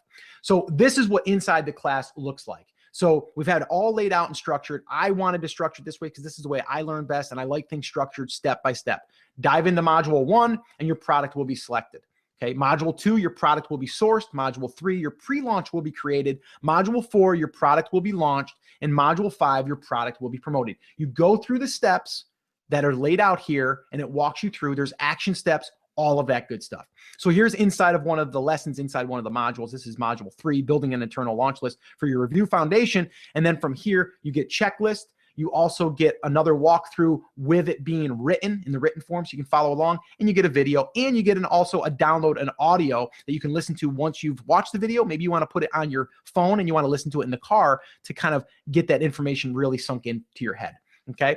Then the other component here is component 2, and that is the community. We wanted to create not just a course, you go through it and you're kind of left there on your own. We wanted to create a community, and that's what we did. We had a lot of people that said we want accountability. So this allows you to have that. All right. So here we've just done this. We started a while back, but we love this. This is called PLC Show and Tell Friday. Every Friday we post in there to say, hey, what have you done this week to take action, and what do you have planned to do next week? All right. So you kind of come here, you report, and you are able to hold yourself accountable. Community, like I said before, accountability, it creates that accountability element, and it's so, so valuable. Questions, answers, feedback, and a little bit of celebrating every now and then. You got Rohit here that says, finished module 3 and sent 50 samples to Amazon to test the market, crossing my fingers and doing the hokey pokey in the living room. So just really awesome stuff and great people. Danny Brewer, who I mentioned, I invited him to the class. He's in there. He's helping. Rich Kibble, along with myself, other people. Rich Kibble is one of our early adopters who's a rock star. He's just doing phenomenal, and he's in there answering questions. We have other people in there as well that are all the way through it and have more than even just one product launch that are doing phenomenal. Accountability, guys, forces you to take action, period. It does in weight loss. It does in quitting smoking. If you have, alcohol problem, having, any of that stuff, when you have groups and accountability, it really, really helps you get through these things in the tough times and the good times. It's the accountability. Now here, I wanted to talk about component number 3. This is something that's ongoing. Okay. And what I mean by that is, you see here, it says 20 recordings. We get together at least once a month, but we've been doing it for, I think, twice a month now. We've been doing it for a while, where we actually get on a Hangout, Google Hangout, and we'll answer questions, or we'll just discuss what's been working, what hasn't been working in the class. Okay. So we have a little round table in the class. If you can't watch it, it's okay. We record it. If you can't attend it, then we record it. We've been doing it over 20 sessions now. So we've got 20 recordings in there right now ready to be viewed, over an hour a piece. So over 20 hours in Hangouts. And you're invited to these. Actually, we're doing one this Saturday at 4:00 p.m. Eastern time for the class. So you get access to those. And that's ongoing. Currently, we're doing one a month. At least we're doing 2 a month, but we're guaranteeing that we're doing 1 a month. Component number 4, unlimited access to new class content with no additional cost ever. Okay, plus access to all past and future Hangouts and content. That there, again, this may not be there forever. And what I mean by that is right now we're still doing it where you buy in, and then once you get access to this for, unlimited access to it. So when you join, you're going to have full access to 5 modules, 63 videos and worksheets, and we're adding more all the time. Private Facebook group accountability element, past and future Q&A Hangouts, unlimited access to new content, the entire process mapped out to launch your private label product on Amazon and start getting sales. Now, the price breakdown, I did this because I had a lot of people that they went through a workshop and then they said, hey, Scott, what if I just wanted to get into the accountability group? Or what if I just wanted to join the Hangouts, and I wanted to be there on all of those or the modules? So I kind of broke it down, and there's over 10 hours, probably closer to 12 hours now in lessons. So if we just broke those down, modules, $250 a piece, accountability, easily worth $500 access, and then the Hangouts, they're at least $100 a piece, I would say. And you're talking $2,000 there. So $3,750 would be a price breakdown if we were to break it down, chunk by chunk, which we're not, because we want to make this affordable, but also we want to also let people know that, we're committed, and we hope that anyone that joins is committed. Now, bonus interviews. I did a bonus interview with special guest here, Greg Mercer, who also is the creator of Jungle Scout, and he's also an Amazon private labeler. Really, really nice guy, and he's just a wealth of information. We do these in there periodically where we'll invite him on or a guest on, and then I'll have the class ask questions, then we answer them on an interview, we record it, we put it in the class. We've got another one with Ryan Daniel Moran. You guys may or may not know him from Freedom Fastlane. He did the same exact thing. We submitted questions, he answered them, we recorded them, we put them into the class. And then most recent one is this guy here, is James Thompson. He's an Amazon ex-employee, and he actually answered a lot of the class's questions from an Amazon employee's perspective of what he's seen behind the scenes. And I got one actually scheduled this weekend, or actually tomorrow, tomorrow, with an attorney that actually helps Amazon sellers with people that try to take over their listings and kind of some crazy stuff. But he kind of is going to help us out with that stuff. He's an expert in that. We're going to interview him tomorrow, and that will be in there, and the class has already submitted their questions. So we're doing that all the time. All of this is packaged together inside of the private label classroom. All right. Currently, the public price, now we're going to be launching this actually tomorrow. It hasn't even been officially launched. Tonight is going to be just for the people on the workshop, you guys. But the current public price is one-time investment payment of $12.97. Okay. So one-time investment, $12.97 is the public price. That's the current price. Now, you guys are on the workshop. We are going to obviously take care of you guys. We appreciate you guys being here, and we want you guys to really be able to take advantage of this if you're interested and if you're an action taker. Okay. So I wanted to really do this as well. For any fast action takers, I wanted to give an extra bonus. For the first 3 to join tonight, I'm going to do 3 10-minute strategy calls. Okay. 1 each. So each person will get their own one-on-one 10-minute strategy call with me. I've done a bunch of these already, and they are always, always awesome. And people just can't believe on how much we get done in 10 minutes. And I'll be honest with you guys, I usually run a little bit longer, but 10-minute strategy call, the first 3 people that join tonight. So Chris is going to put up the join now button. We are going to do live Q&A. And if you join tonight, you will go ahead and get access for $300 off the public price. So special price is one-time investment of just $9.97. One-time investment. Again, no recurring fees, one-time investment, and you will have immediate access to the classroom. All right. The other thing you can do, if you don't have that button there for whatever reason, you don't see the button if you're on your phone or whatever, you can always go to theamazingseller.com/code114. Now, let me just say, this is only available for live attendees. We are not going to have a replay of this going out tomorrow or anything like that. And tomorrow, the public price will go to that, because then it'll be officially released tomorrow is when we're going to go live with the public release. But right now, $9.97 one-time investment. And again, you can just click that button or go ahead and follow that link below. Now, the other thing that we're doing, and we only do this, again, this is not going to be public. We don't do this public. We only do it for people that attend the workshop, which is you guys, is a flex pay option. So a special 4-month investment of $287 for 4 payments. So we break it down over 4 months. So 1 payment tonight for $287, and then 3 additional payments, 30 days apart. And then once that's done, you're all set, and there's no more additional payments. So we do have the flex option if you wanted to use that tonight. That is there for you as well. And the other thing I need to let you guys know is that we only want you in the class if you're ready, if you are committed to taking action, and we definitely believe that you can do this, but you have to go ahead and take action. So that's why we always have a 100% satisfaction guarantee. For 30 days, get in there, get to work, go through the class, right? 5 modules, all of the hangouts, all that stuff. Go in there, take action. And if you see that in 30 days or even before 30 days, it's not for you for whatever reason, just go ahead and ask for a refund, and we'll go ahead and process that immediately. Okay, no questions asked. But I do want to say that we want you to go in to the class, and we want you to take action. If you follow along, you will go ahead and get through this process, and you will launch a product. Okay, so no questions asked, 100% satisfaction guaranteed. The class inspires and helps each other. That's what it's for. I just did a podcast the other day all about mindset, all about surrounding yourself with like-minded people. This classroom, our private Facebook group, is that. Okay. Surround yourself with like-minded people, and it will change your thinking, and it will also motivate and move you to that next level. All right. And I wanted to share with you guys real quick before we do dive into the live Q&A is I wanted to give you guys a little bit of a rundown on some of our students in here. Now, Rich Kibble was one of our early adopters. Okay. He was one of the first 25 that came in, and he's posting this stuff in there just as he's going through the process, but also inspiring people. And I'm going to share this with you. Now, a little disclaimer here, results not typical. And the reason why I have to say that is because everyone is different, right? Everyone doesn't pick the same product. Everyone has different types of risk. Everybody has, different types of ways that they take action, or maybe they take longer than others, right? But this is stuff that he actually, you can see his phone and his screenshot. And this was a screenshot that he shared, and all of these are what he shared. All right. So you can see here, update. I launched on May 6th. So I'm exactly 17 days into the sales phase of this.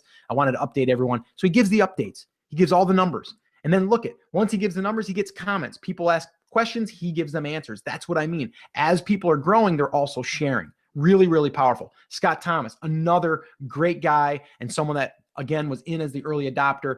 And you can see here, he's giving updates and having some really, really great results.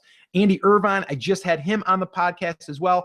And I want to say here, he's from Australia. So any of you that are watching that are from another country, it can work if you're not in the US. And he's selling in the US, and he talks all about it. And he's in the class to actually help people. But you can see here, inspired by Rich Kibble, he writes, here is my update after my first month selling on Amazon. So he goes on to say exactly what he did and what his results are. So that's Andy Irvine, another great guy. Another great guy, Jamie Vi. He's in the class as well. I met him in Texas before he even had a product launched. And then he launched, great success. And you can see here, he's posting all of the details in really, really detailed fashion. And he's just an awesome guy. And he's just willing to share. And then Alan, I need to talk about Alan real quick, because Alan, to me, is he had those doubts in the beginning. Like he didn't know if the group was going to be for him. He didn't know what he was going to get out of it, but he said, you know what, I'll take a chance. Well, Alan, let me just kind of read what he wrote here really quickly, because I think it's pretty powerful.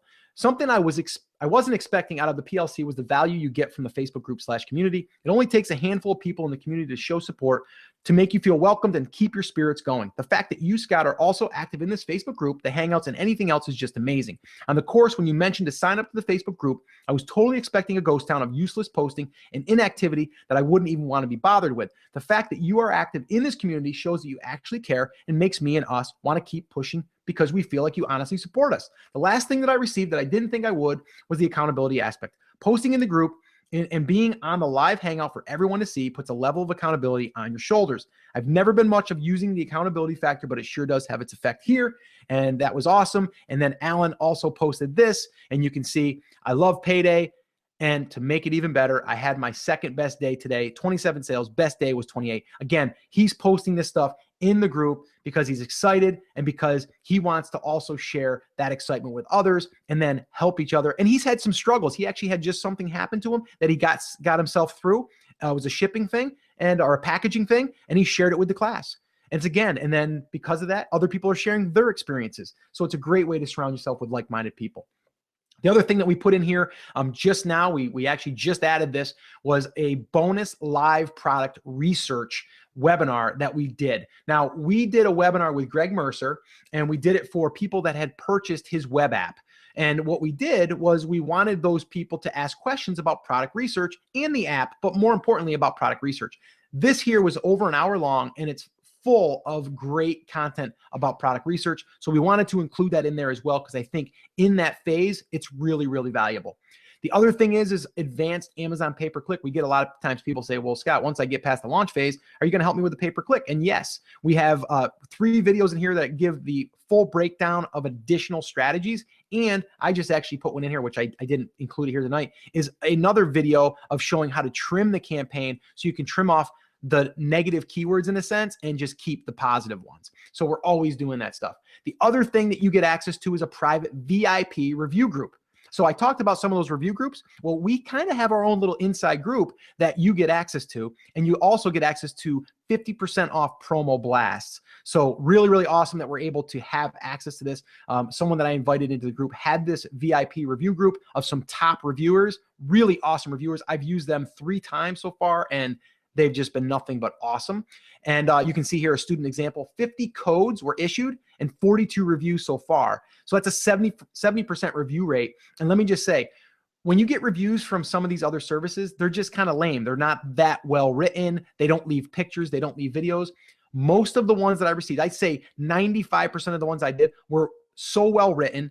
They put images on there. They put videos on there. Really, really top-notch stuff. So we have access to that inside of the class. So again, I want to remind you, while we're doing a live Q&A, while we're on tonight, if you want to take advantage of this, now is the time. So one-time investment, $9.97. Again, this will be the lowest price that we offer it. When we do end up closing the class down again in the future and we reopen it, it will go up because the value is going up. The more that we put into this class, the more that it becomes more valuable, okay? And then again, I want to remind you on the flex option, if you're interested in the special 4-month investment plan, it's there for you as well. And again, the total value, well over $3,700. So again, if you were to break that down, it adds up, okay? And again, the bonuses, 1, 2, and 3, Greg Mercer and Ryan Moran interviews, and the ex-Amazon employee, and the one I'm doing tomorrow with the attorney. And I have another one lined up for a freight forwarder guy that is an expert in that field as well.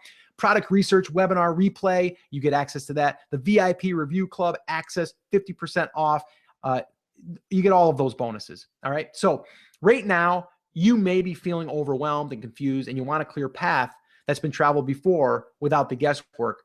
If that is you, this class is for you. If you don't need it, then it's not for you, okay? You can maybe just take what we went over tonight and figure it out yourself and go on your own. That's fine, all right? But for the people that want something that's laid out step by step and have a community that's going to support them, then the class is definitely for you. And the last thing I want to mention here is, but Scott, I should have started this last year when you did, right? And here's what I say. I love this Chinese proverb. The best time to plant a tree was 20 years ago. The second best time is now. All right. So it is a decision, guys, and it depends on when the time is right for you. And lastly, the satisfaction guarantee. As always, if you get into the class and for whatever reason it's not for you, just let us know. Okay. We only want you in if you're taking action and if you're using the materials and if you're connecting in the actual forum of the Facebook group. All right. Before we get into the Q&A, let's have a little fun here, all right? Anyone that joins tonight, okay, joins the class, will also get entered into a virtual raffle, okay? I'm going to do a virtual raffle into a randomizer software tool that we have, 30-minute coaching call, plus free license to Jungle Scout, an $87 value, $50 Amazon gift card, and a $100 voucher for 40 review codes to our review group. All of that, one person, one winner will receive, okay? Anyone that joins tonight while we're on, okay, before we get off, we'll go ahead, we'll put them into a virtual hat, we'll pull out a winner, and I'll announce that tonight. And whoever joined the first 3, which I know that we have already 3, I mean, I don't know, I'm not looking at that, but we always do. Those people that have those 10-minute strategy calls will be contacting you first thing tomorrow to let you know about them, and you can decide when you want to use them. But yeah, we're going to do this as well. So Chris, are we ready to rock and roll with some Q&A? We are, brother. All right. Let's get it going. I'm gonna take a sip of water and take a breath, and let's do it. just one breath, not 2, just one. There's one sip. Let me take one more sip and a breath. All right, let's do this. So Scott, we got questions rolling in. There's still about 500 people hanging out with us. Actually, there's exactly 500 people hanging out with us still. Before we dive into all of the questions that we have, let's go over a couple I know that we have somewhere in the queue here because we get them every time we do a webinar. Yeah. Let's start with the ones about the class. Sure. So if they join us tonight, do they get instant access to all of that material, all 63 of those videos, the 20 Hangouts, the Facebook group, all that fun stuff? Or do we drip that out? How does that process work? Everything is, and when you and I both talked about this, and some people say, well, you should probably limit it because you don't want people to get overwhelmed. Here's the thing. We want to put it there because some of you may be coming in with a product already in mind, or you might be a little bit further in the process. But no, the content is there. It's ready. The course is ready to be done. You're going to start with the welcome video. It's going to tell you what to do next. Everything is instructed to let you be, to allow you to be led through the process, and then for you to take action, and then to go over to the Facebook group and report that you've done the work. All right. And then that just, again, it's the accountability. But yeah, you get access to all of that. A question that I saw, Scott, actually on the classroom, how invested are we in this class? Do you and I actually spend time in the class? We actually do. And actually, you and I will both be showing up Saturday at 4 o'clock this week. So we will be on a live hangout for the class. And anyone that wants to show up is invited. And then from there, we are always inside of the Facebook group. We try to get in there at least once or twice a day and I try to block out at least an hour a day to go in there. I know, Chris, you're in there quite a bit, but we do that. And then we have a lot of people in there now, though, that are people that have been in the community for a while, that they've kind of taken on the role of kind of helping people as they come in, or if anybody has questions, or if there is a question that needs to be answered and I haven't gotten asked it, then they might hit me up and ask it, the question. But yeah, we are accessible.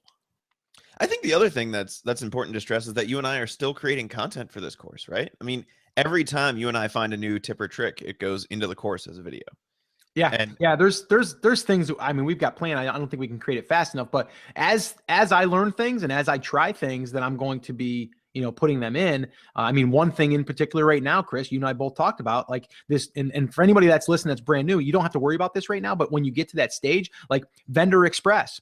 Like that's a whole new thing, right? If you list your product in Vendor Express, you can now put a video inside where your images go. That's never been there before. Well, I'm just starting to look into that. I'm just starting to add that. Once I add it, I'm going to let you know how the process went. Yeah, and then we just rolled out some other cool stuff too. Like we're really pushing towards more involvement, with some things like hot seats as well. So yes. we're really driving forward, and we are involved in this because, in case you guys didn't notice, this gets Scott and I jacked up to go work on our own business. So it's kind of selfish from that perspective too, because we get to hang out with you guys. We get to learn from you. You get to learn from us. It's a good time. Scott, you talked a little bit about 10 by 10 by 1 earlier. Can you go over that criteria again really quick and focus a little bit on that profit margin or that profit number that people Sure. Yeah. And again, I don't want you guys to take this stuff like it has to be like in concrete, right? Like this has got to be the numbers, right? If it works out to where you're only making $8 a profit on it, that's fine. You know what I mean? Like these are just numbers that you try to shoot for. But the 10 by 10 by 1 is $10 profit. Okay. And we're talking about one product. That's where the one comes in, right? So it's $10 profit, 10 units sold, one product. There's the 10 by 10 by 1. That equals $100, right? So you might say, well, if I'm only making $7, well, now it's a $70 day. Well, that's still okay, So, okay, that's that. The profit, where you get into that, and a lot of people argue with the profit, but in the beginning, I believe that you should take any of your profit and you should reinvest it back in the business, at least until you get up to where you've got all your products that you want to launch in the initial like first 6 or 8 months, right? It might be 2 products. It might be 4 products. It really depends on how fast you can grow by how many products you can launch, because then you're going to reinvest that. But if you're looking at the profit margins, you have to take everything into account. So everything meaning you're going to take how much did the product cost from manufacturer to get it from there to Amazon, every cost in between. Okay. And that let's say it's $5. Then from there, you got to say, how much is the Amazon FBA fee going to be? Well, generally or typically, if you, let's say for a $20 purchase price, you're going to spend about $5 to $5.25 on FBA fees. So if you sell it for $20, there's your $10 profit. Now, if you used Amazon pay-per-click, well, you might have spent some money there. You got to divide that out, how much you spent per day, how many products were sold. You might spend on a day, you might say, well, per product, if you broke it down per product, I might spend an extra $1 just to get this thing going. So now I made $1 less per product on that. So you can get really granular with it. And in the beginning, you're going to be spending more because you're trying to get the product going. And then as you start to run things, that can kind of start to scale back. Same thing with shipping. We talked about that. Right now, you might be using air and you might be spending too much for air, right? In a sense, where you're only making $7. But the minute that you go by boat, eventually, you might be able to get that now to your $10 just by going by boat. So I went on a little bit of a rant there, but 10 by 10 by 1 is $10 profit, 10 units sold, one product. Scott, a question that we get every week because it's a topic that causes a lot of confusion for people. Sticking kind of with the 10 by 10 by 1 talk here. Is there any point at which you decide that a product is oversaturated? Do you have a metric for that? If it's too competitive? Well, yeah, I mean, and we do go over that too. Especially Chris, you and I just went over one with like the whole, like what we look at as far as the columns, as far as like price, reviews, we look at, how many are being sold and all that stuff. But yeah, if it's too competitive, really for me personally, one of the main things that I see that's too competitive is reviews. If I see that you see like 10 items all have like 1,000+ reviews, it's a little too competitive, right? So that's one thing that I look at. And then the other thing that I'll look at is I'll want to see like how many other ones I see that are coming in on a regular basis. I can kind of look at that just by, kind of seeing it. You can just start seeing them pop up. But for the most part, it's really just looking at, to me personally, is I look at, number one, you got to look at the price. Okay. Is this a price that I think that I can sell something for? Then I move over to, okay, how many units are being sold per day? And then from there, I look over, okay, how many reviews do these top 10 have? Do I think I can compete with those reviews? If I can't compete with those reviews, then I probably would move on.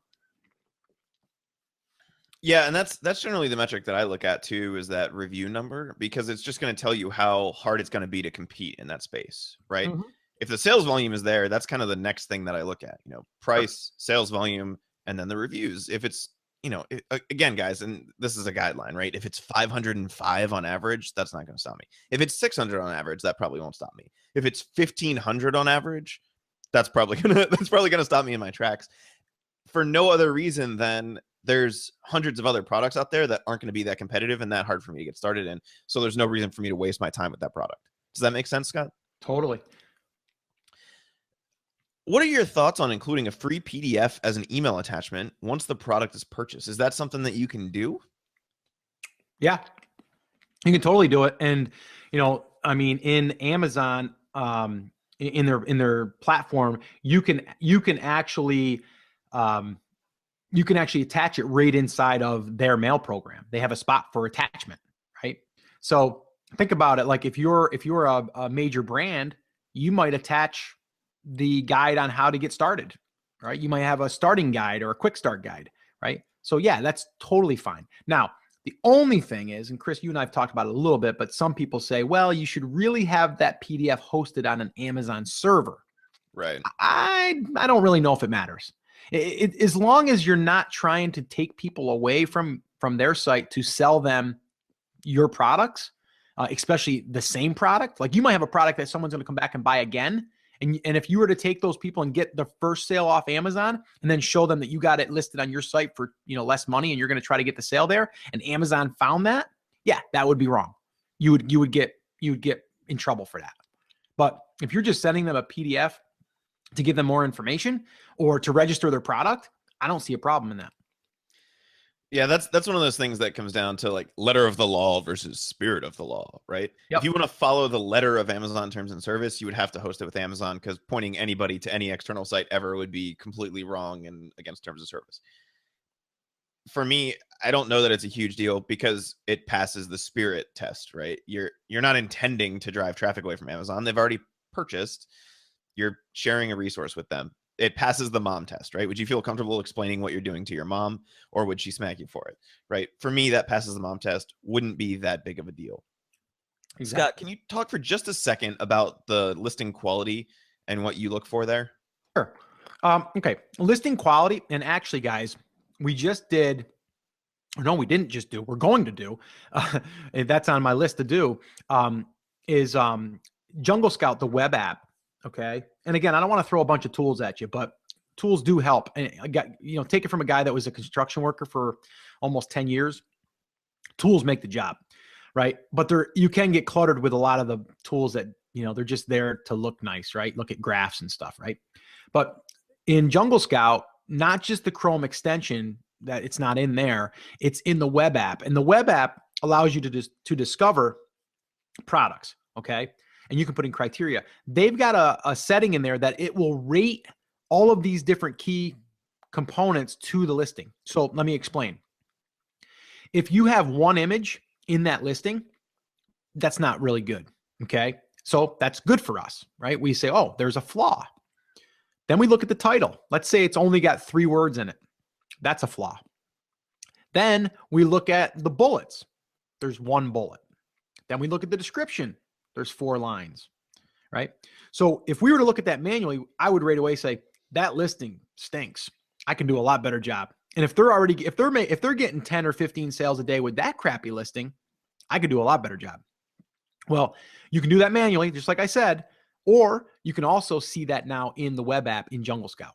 They've got a setting in there that gives it a score of 1 being really bad to 100 being really good. So now you can filter and just look at products that are 25 or less, basically crappy listings, but they're all still selling 10 plus a day. Does that make sense, Chris?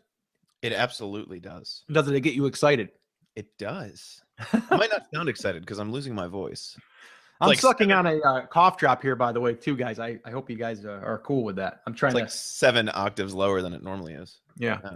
I'm sure my better half would yell at me for misusing musical things like octaves, but whatever. Scott, question here from Laura. We have a long tail keyword product that looks great for an item. The root keyword is really competitive. Does using the long tail keyword make sense if you're looking at a private label product? So, just to clarify, and Laura, if I am interpreting this incorrectly, just yell at me in the chat. Something like stainless steel long-handled garlic press, Scott. That search looks good for her, but the main search for garlic press looks a little too competitive. Would you suggest that she still goes after it and use the long tail search? Or is that a product that you would probably avoid? Well, here's the thing, and I kind of get what she's saying, but you do have to look at, like, where are those sales coming from? Are they coming from the main keyword or the long tail, right? So if I could prove that the long tail, that sales were still being made from that search, that's good. But you won't really know that until you start running sales using that keyword, right? And you can do that inside of Amazon pay-per-click. You can run a campaign with just using that keyword and bid, kind of high, just to see the impressions that you're getting, and then also to see the amount of clicks that you're getting. See, the thing is, you can get a lot of impressions for a keyword, but if you're not getting clicks and sales, it's not really a good keyword. I actually just showed that in that one video that I shot, Chris, where I was trimming the campaign. In the new one, yeah. Yeah, and I had a keyword that was getting tons of impressions and maybe some clicks, but no sales. It's just no good. It didn't work. Actually, I think Ryan Moran said that too, that he was bidding on like hot yoga mat or something like that. And he was starting to sell or starting to get people to click on his listing, but there is something that is a hot, yoga mat, and his isn't. But he was getting clicks because he was coming up for it, and then he wasn't getting sales. So that was actually hurting him versus helping him. Yeah, and Laura, there is something that you can do before that as well, Scott. Correct me if I'm wrong, or if you disagree with me on this, Scott. What I would do before you even get down that path is I would take a look at the Jungle Scout results, or just the search results. Just put them in an Excel spreadsheet if you don't have Jungle Scout. Put the name, like the product name, product title, brand in order, or use Jungle Scout, and take a look at the screenshots side by side. If the same people are showing up for the long tail search and for the main search, let's say the 9 out of the top 10 are the same, then chances are it's probably going to be more competitive, right? Yeah. If you see a completely different set of listings in those two search results, and in the long tail search result, the numbers still look good, then I would lean towards at least testing that product. If it's the same people, I would probably avoid it just outright. Does that make sense, Scott? Yeah, totally. Okay. Want to make sure I'm not delirious too. Valesco wants to know, has anyone found success testing out drop shipping, and why is private label better?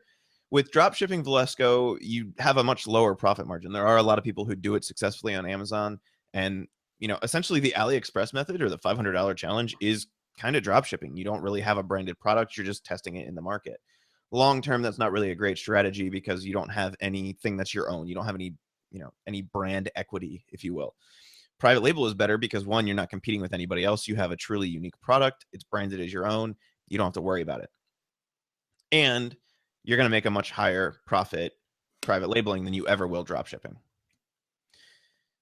Scott, when ordering items for home and kitchen, does my supplier need to provide their FDA certificate? Do I have to get my own? What's the deal with certificates? Why don't you take that one? I will. I've listed plenty of products in home and kitchen and never been asked for an FDA certificate.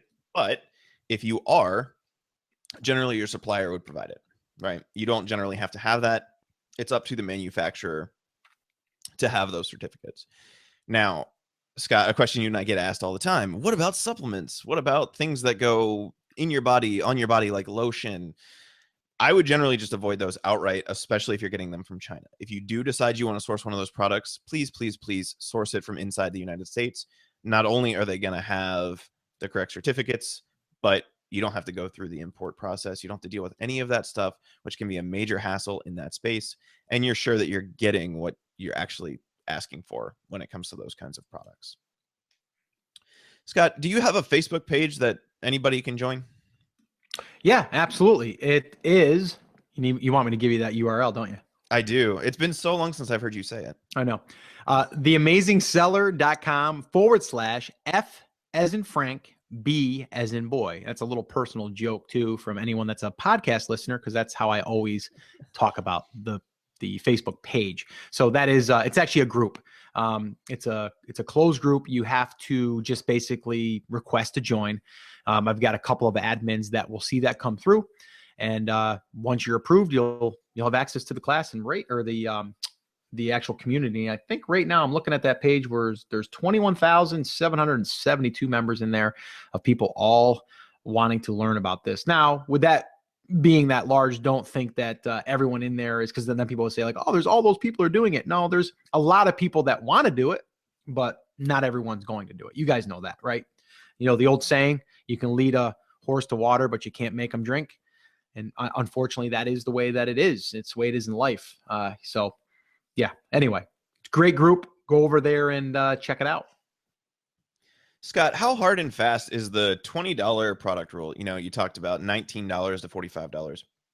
If you have a $10 product that's very light and is 50 cents to source, is that something that you would consider? Yes and no. There's actually one right now that I'm kind of playing around with a partner of mine in another brand. And we've actually found a couple of products that are under $2 and they're selling for between 11 and 14.97, I think. So yeah, the margins are there and all that stuff. But I will also say too, it also opens you up when you're that low of margins and when you're that low of a price, it does open you up for even more people to, I don't say people, actually spammers in a sense, come on and try to hijack your listing. Because it's just, they're so darn easy because it's so inexpensive. So for me personally, if you wanted to dabble in it and kind of go through the process doing that, but I would probably say I would like to see a product over the $18 mark if possible. But you know, if you can bundle that with something else, that would be great. Or if you wanted to just use that as a way to get started and then from there branch out. Another thing that I'm going to be dabbling in as well, and I'll be also talking about inside the class and on the podcast, is, you know, going after more expensive products. You know, the problem with that is it's more expensive. Until you get cash flow coming in, you can't really launch out these more expensive products. Why would you want to launch a more expensive product? Well, you just kind of eliminated like people trying to sell like $5, $10 products, right? So I don't want to scare anybody off, but it is another option. You can go after products that are, you know, $30 to $100. And Taysom Whitaker did that, you know, using the AliExpress, by the way. So it is possible. Anyway, just throwing that out there. Yeah, I think one of the big reasons that I generally tend to avoid those lower price products is just, one, you have a little bit of a lower margin generally, right? Because yes, it may only be 50 cents to source it, but you still have Amazon fees. So you're looking at, you know, call it, you know, $7 profit, right? But then on top of that, you have PPC, you have some of those other costs. It becomes very hard to make a good amount of money with that single product at, you know, $4 profit versus $10 profit. You have to sell more. Does that make sense, Scott? Yeah, totally. It totally does. You know, but let me just say, and that's why I'm saying, like, you know, this partner that I'm kind of working with, you know, we seen an opportunity and I wasn't going to turn that opportunity down. So, you know, I have the funds to do it. So, hey, you know what? Why not? You know, what's the worst that's going to happen? You know, at that low of a price, I mean, you order 1,000 units and it costs you $1,000.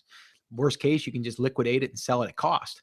Exactly. So to me, it's not that much of a risk, but like you're saying, Chris, you got to sell more of those to get to your $100 a day.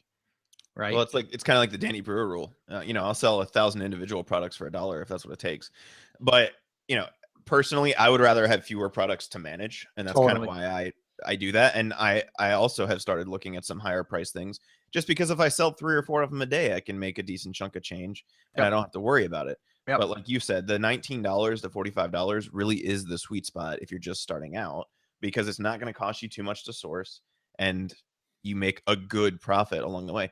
Speaking of that, Scott, I know the question is in here somewhere, so I'm just going to ask it now. What is the typical amount that you see people starting with? Typically, to be quite honest, is between I would say 2,000 to about 5,000. That's about the range that I'm seeing.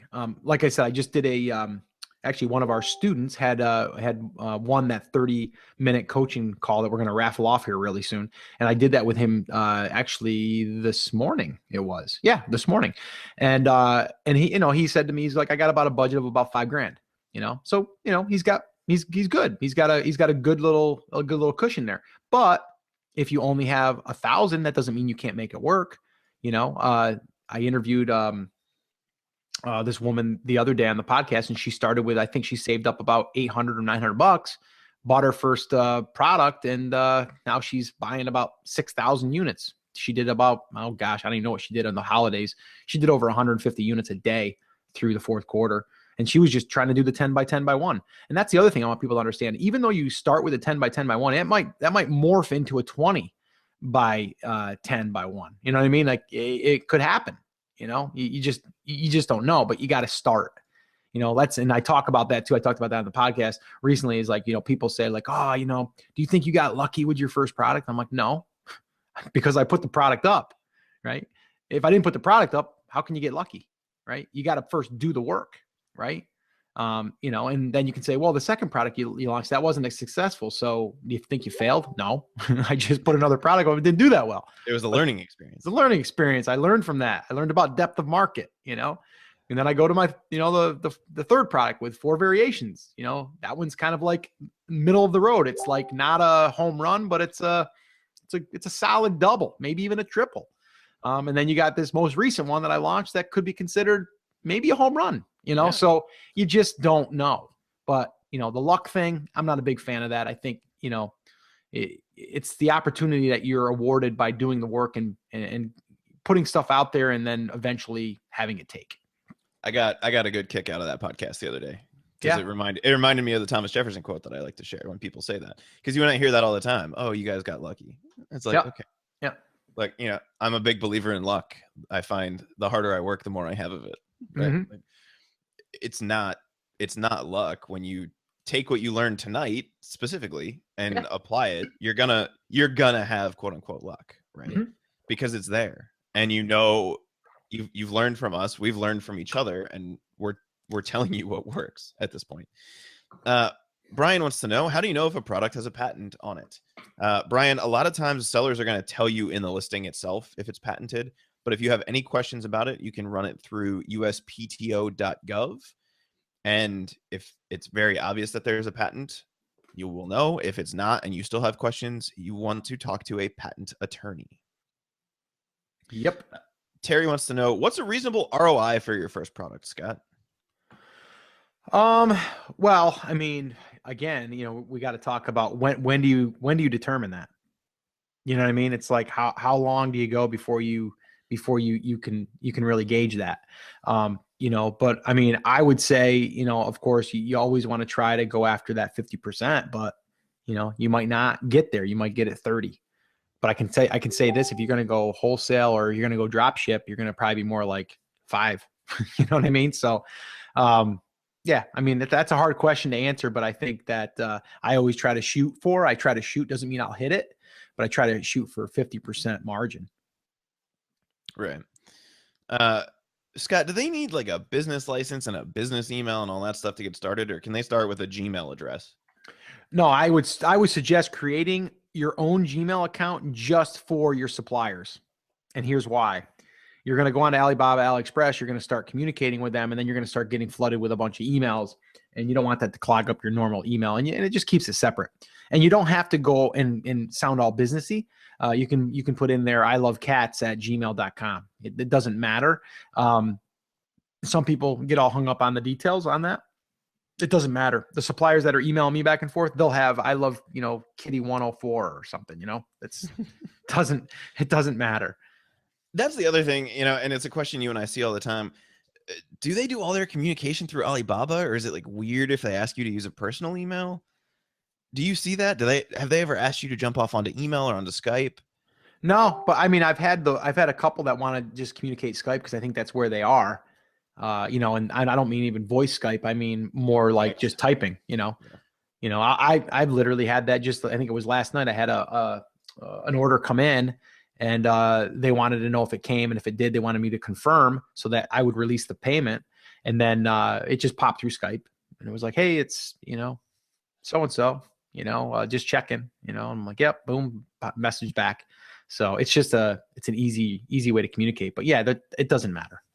Yeah. And quite frankly, guys, and it's gotten, just in the last 6 months, it's gotten significantly better, but Alibaba's messaging system is not great for keeping track of everything. So a lot of suppliers will ask you to either jump on Skype, or they'll ask if they can email you. And that's when you get like hello kitty 123 at 123.com. Exactly. It really is their email address, and they are actually emailing you. It's just so they can keep track of it in a better way. Because if they like read a message on Alibaba, sometimes it'll disappear. Right. Exactly. Scott, does Alibaba process credit cards?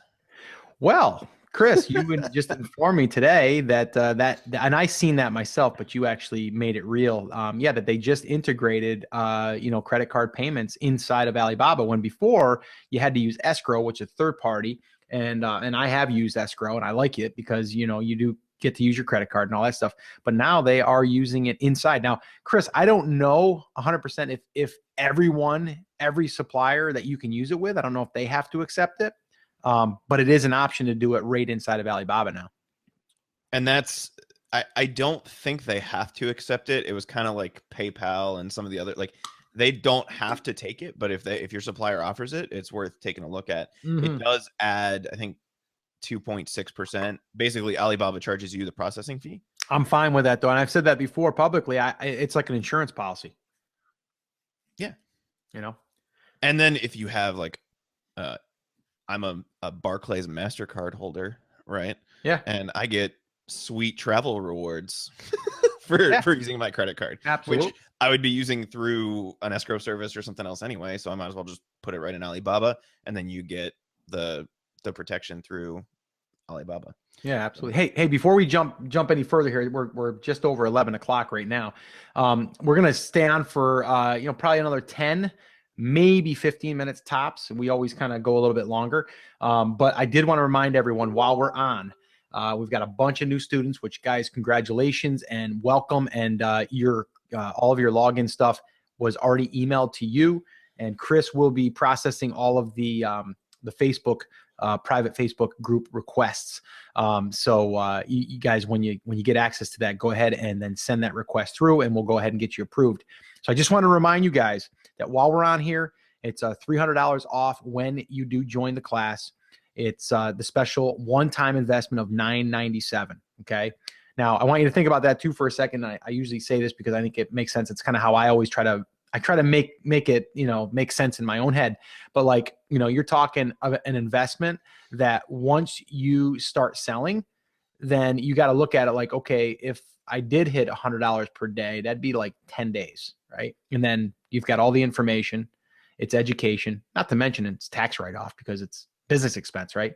So a little too late for this year, but you could use it for your next quarter. But anyway, I just wanted to say, while we're on here, we are offering the $300 off. Tomorrow, it's going public at the $1,297.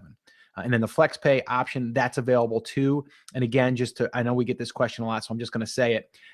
It is one payment tonight for $287, and then it's 3 additional payments, and they're spaced 30 days apart. So after 4 months, your investment will be made, and then you'll be done. You won't have to have any more recurring payments, and you'll be paid in full, and then you'll have access to the class, as long as we're doing it, which we plan on doing it for a very long time. And then the community is growing and getting all the access to the class. Oh, and the other thing is like this weekend, we're doing that Saturday hangout. So everyone that's joining tonight will get an invite to that. So yeah. So just want to remind you that, and also about the free raffle that we're going to do here. We should probably do that, Chris. And I'd say let's pull the winner of that in about another 10 minutes. We'll go another 10 minutes on that, and then we'll pull the winner. Then we'll answer a couple more. Then we'll call it a night. We'll try to get this wrapped up by 11:15, 11:20 at the latest. So again, just want to remind you guys, when you join tonight, you get also entered into this raffle. 30-minute coaching call with me, free license to Jungle Scout, $87 value, $50 Amazon gift card, which we'll email you, and then a $100 voucher for 40 review codes. So you're all set. Everything that you need right there to really get things rolling, you got. And that's going to be raffled off tonight. And again, just to remind you, when you do join, you get access to 5 modules, 63 videos and worksheets, private Facebook group, accountability, which is huge, past and future Q&A hangouts, unlimited access to new content, bonus resources and interviews, the entire process mapped out to launch your private label product on Amazon and start getting sales. And again, well over $3,700 value, all the bonuses. And again, one-time investment we've got for the option 1, and then the 4 pay option is the option 2. So Chris, let's go ahead and answer a couple more questions. Let's go through a little bit of a lightning round here, Scott. Oh, I like it. How hard do you push on price? Say that again? How hard do you push your suppliers on price? I don't push them that hard, I'll be honest with you, because I don't want them to compromise quality to try to get my business. All right. If we're talking about shaving 50 cents, not worth it. Okay. Yeah. You can say, well, 50 cents over, 1,000 units, that adds up. It does, but it's going to add up more if you send in crappy product and then you start getting a bunch of negative reviews and refunds. That's going to hurt you more. So to me, I don't really try to negotiate unless I see that I've gotten 5 other people to come through and this one is the highest and it's the same product. Well, then I'm just going to not go with them anyway. Right. So I don't really try to go too much on price. Scott, does enrollment in the class give them future access to all of the information as FBA evolves? Yeah, I mean, we're not going anywhere. This to me, I'm just getting started myself, guys. I mean, this is like what 15 months for me in, and I'm just again trying to build my business, and who knows? Wherever this journey takes me, and I recorded an episode 125, and I kind of talked about like how my path has kind of like been a windy road, and every little thing that I've done is kind of like pivoted and moved me into the next direction. These businesses, guys, too, we can exit these businesses. We can sell these big businesses for 6+ figures. I'm involved with Ty Roney, who actually is, he's a consultant, an Amazon consultant. He's in the class. I invited him in the class. He's accessible. So you have access to him, but he also is in the process of, buying and selling Amazon businesses and connecting us with buyers that have money that want to invest in an Amazon business. So we could strictly build a business and then turn around and sell it. And how does that look? Well, here's typically how it would look. If you're netting $10,000 a month, I say netting after all your expenses, you can generally get 20 to 30x that. So if you have a business that's doing that, you could get potentially a couple $100,000 for that business. So some people right now I know are actively just building businesses to sell them. And who knows? I may do that myself. I may say, you know what? I'm ready. I'm going to go ahead and do this, and I'm going to start another one.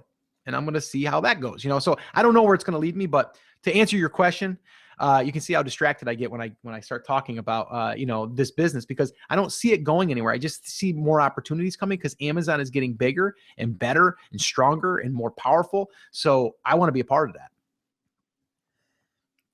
Scott, is it possible to run this business if you're in a 9-to-5 job? This is a great question. We get it a lot. I like that question. So you want my answer or you want yours? Give me yours and then I'll give you mine. Okay. My answer is absolutely 100%. Okay. Because here's the thing. You're working a 9-to-5. Then you got to ask yourself, how much time is it going to take me to do this? Well, I don't know exactly how your work ethic is, right? I don't know that. I know what mine is, but I don't know what yours is. So my thing is, if it was me and I'm working a 9-to-5 job, I'm either going to get up early and I'm going to work an hour or two before I have to go into work, which that might be uncomfortable for some people. Or I might say, once the kids are to bed, I'm going to go ahead and I'm going to work on my business for 2 or 3 hours, right? Now, here's the thing with this business. most of the work is going to happen up front. It's going to happen in the research phase. It's going to happen in the sourcing phase, and even just a little bit in the pre-launch phase. Once it gets up and running, then it's a matter of maintaining it. It's a matter of tweaking. It's a matter of, ordering more product. It's a matter of finding new products, right? So once you get it up and running, you could literally spend an hour a day and the business will run. And then if you don't want to do that work, you can actually hire someone to do that work for you, like a VA, a virtual assistant, and pay them a little bit and then walk, almost 100% out of the business. So that's my answer. I think that's spot on. Man, I'm choking on myself. Realistically, you're talking about an hour a day, hour and a half a day once you get this business up and running. Now, that being said, there is a lot of work up front. The biggest, toughest portion of this business is finding that first product. Yep. Right. And that is where 99% of the people who give up. They just go, I spent an hour and I didn't find a product. Right. I would say that the people who are really, really doing well in this business probably spent 20 to 40 hours really digging into their first product.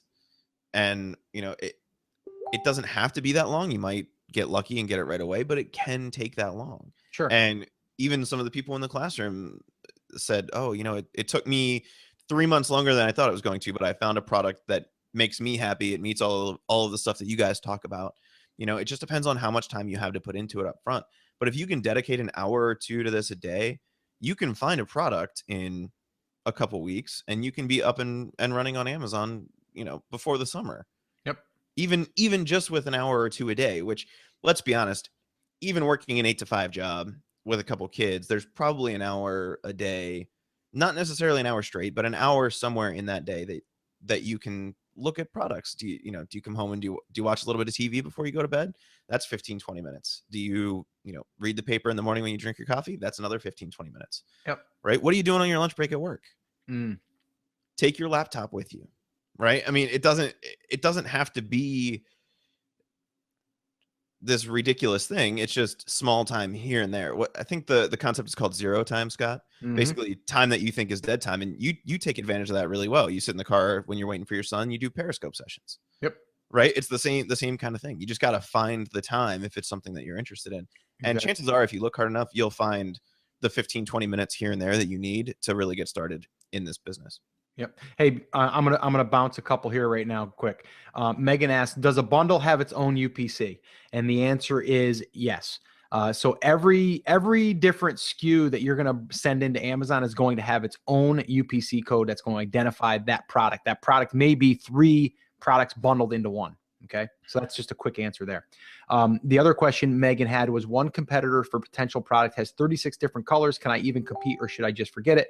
I would be a little weary on that, because I wouldn't be sure how many of what we're selling. But with the same breath, you can find out pretty much which ones are the most popular ones just by doing a search for that keyword. And then whatever one is being displayed as the image, that will be the one that is being the most the most purchased. Now, with that being said, you may have one image that supports all those variations and you won't see that one variation. So it is a little tricky. I would probably say that's going to be harder to start with. I would probably just say start with one product and try to work off of that. It's different if you said there's 4, but 36, man, that's a lot. The other one was, David says, for the seller name, does it have to be your registered business name? Not necessarily. Your seller name could be pretty much anything, but your brand name for the product line that you're launching, you would probably want that to be your registered name. There's a bunch of different ways you can do this, and I'm not an attorney or a legal advisor, but I do know that your main seller account could be XYZ products, and then your brand for garlic presses could be Kitchen Express. And then you could have another line that's for, garden tools, and that could be, something different. And then each of those would be their brand. You would want a registered brand name or an LLC for each of those. So this way here, you could support those brands. The other way you could do it is you could use your registered business name, XYZ LLC, and then you could use that. Then your products could be launched underneath that. So there's a bunch of different ways you can do it. I don't think there's really one set way you have to do it, but those are just a couple of different ideas. And then there was one other one. Where was it? Let's see.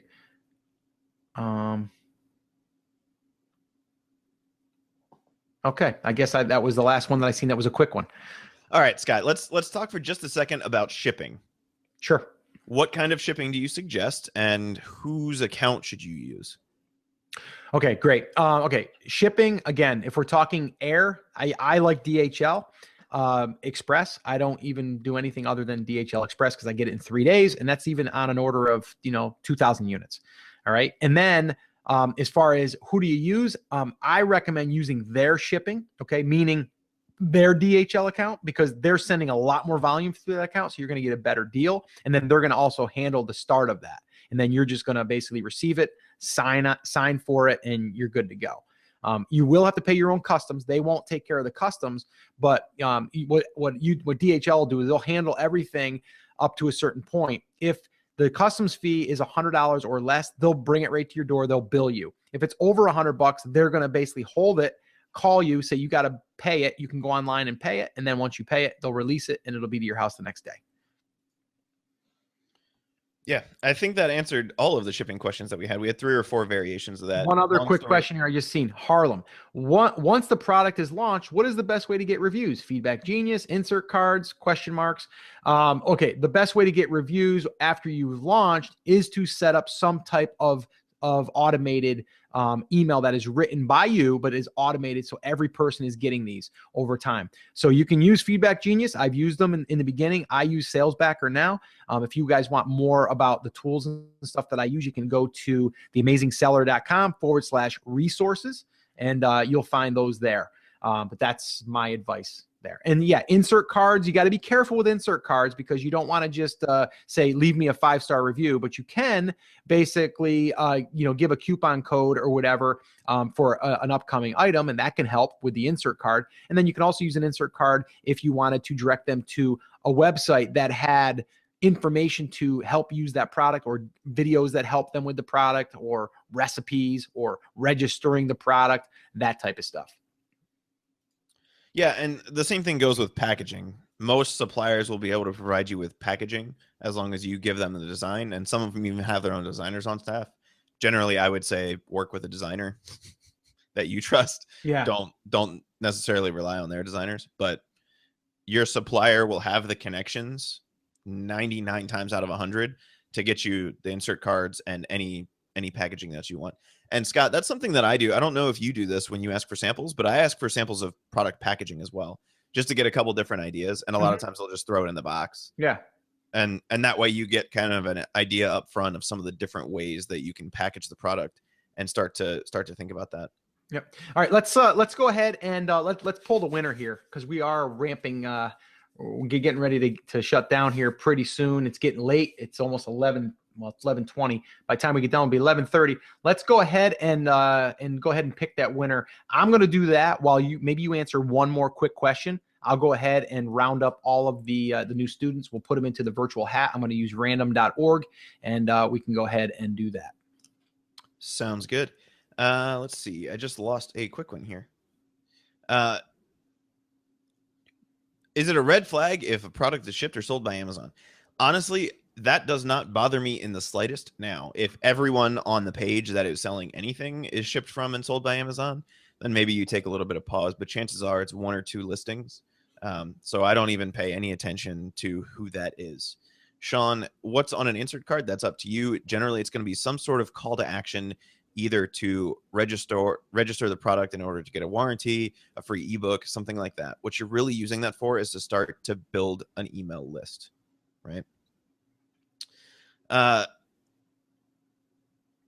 Once the product is launched, Scott, you answered that one. Is it a nightmare to do a product in multiple sizes or colors? Not really. Like Scott said earlier, you generally will want to find the products that are the best selling. So if they have blue, green, and red, try to figure out which one is the best selling and start there, and then add the other sizes or colors as variations as you start to make your journey. Yep. All right, Chris, I've got a winner. And you want to hear something funny is, we had a bunch of new students, and this one here came in literally towards the just recently. So the and I don't want to announce the name yet, but yeah, held off a little bit to the end and then decided to join, and it paid off. So yeah, here we go. Are we ready? So let me just go back to what they are winning. Let me go back to here. All right. So the winner of tonight's prize, or grand prize, that is a 30-minute coaching call with me, which you can schedule. You can schedule it as soon as you want, or you can wait. I have a lot of people that wait until they get to a certain point and then they want to call. So that's what we do. We do a Skype session, free license to Jungle Scout. You'll get that in probably about 24 hours, $50 Amazon gift card, again, within 24 hours, and $100 review codes. I'll instruct you on how you're going to get them when the time comes that you need them. And then you'll have access to those. All right. So the winner is, drum roll, please, Nate Davis. Nate Davis is the winner. So Nate, congratulations. Welcome to the Private Label Classroom. Look forward to seeing you inside of the class. And yeah, you are the lucky winner. And everyone that has joined tonight, thank you. And we'll see you inside of the class. And the 3 people that joined right off the bat there, that get the 3 strategy sessions, we'll be contacting you tomorrow morning, and we'll let you know that. All right. So yeah, so that's that. So let's go ahead and and let me just remind people too, though. Let me just go back to, just to let you guys know, we're going to answer about another 7 minutes worth of questions. But I just want to remind you guys, if you guys still did want to take advantage of this, if you haven't done so, already, you can join still right now while we're on doing the live Q&A. When we get off of here, we're going to be closing down this, and then tomorrow it'll go public. We are going to be doing more workshops, so I'm not trying to drop any scarcity on you or any of that stuff, but just to let you know, if you want to get in tonight for that price, now is the time. After we do close this down tomorrow, it will be available for the $12.97 publicly, no payment option though. And then we are going to be doing other workshops coming up. All right, so just wanted to let you know. But 5 modules, 63 videos and worksheets, private Facebook group, accountability, past and future Q&A hangouts, and we got one coming up this Saturday at 4:00 p.m. Eastern time.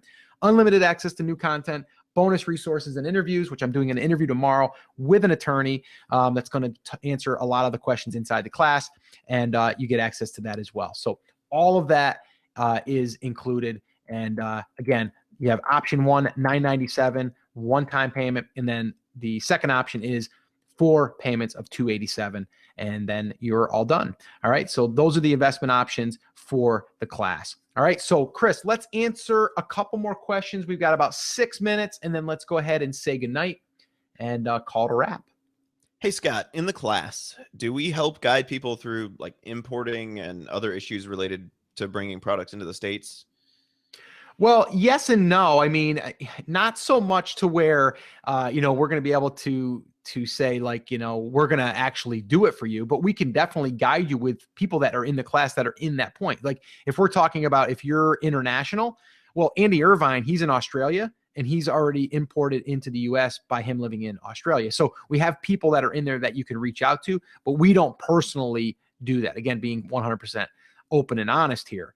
Now, with that being said, I am going to be having a freight forwarder, not a freight forwarder, a guy that's used freight forwarding all the way from nuts to, soup to nuts, to all the way to what has to happen. And I'm going to interview him in, next Friday, and then he'll be in there. So he's going to be able to guide us, and he'll be a resource.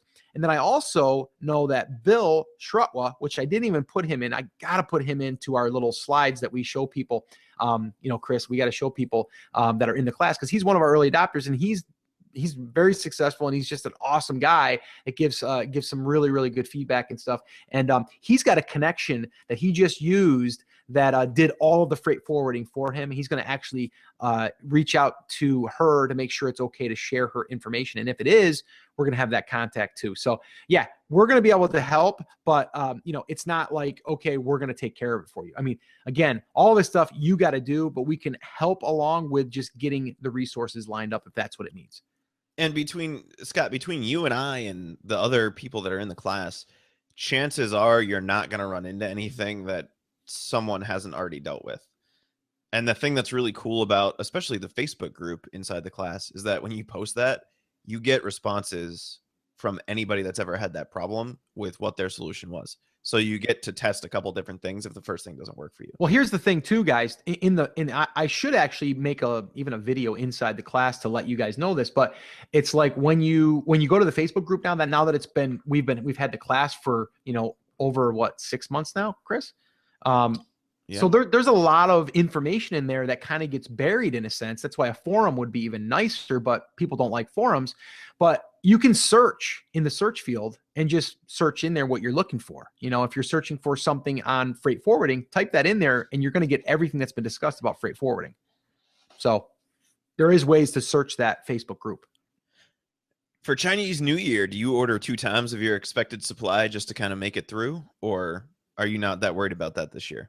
Yeah, I'm not really that worried about it. I stocked up before the fourth quarter. My fourth quarter was just okay. My product I don't see as a gift so much.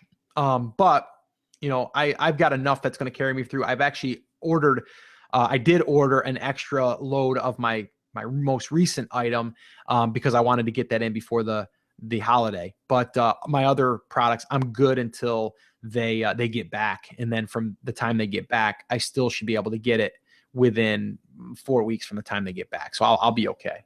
Yeah, and I think it starts Monday, February 8th this year. Yeah, something like that. Which would be Sunday the 7th. I actually placed an order today. And I think they get back the 20th. Yeah, something like that. It's a good 2-week break for them. Yep. And so I placed what should be my last order before Chinese New Year today, and they're claiming they're going to have it here the first week of February. So nice. I can't complain about that. No. Is there any other free tools that you use, Scott, besides Camel? The other tools, there's Google Trends, one that I can think of, and that's Google Trends. Yeah, Google Trends is a great one to kind of see a history of the market, the product. You can even type in your product keyword, and then you'll kind of see how it's been trending even for the past 3, 4, 5 years. So that's a good free tool. I'm trying to think here. I guess it depends on where you are in the process. Yeah, right? It really depends.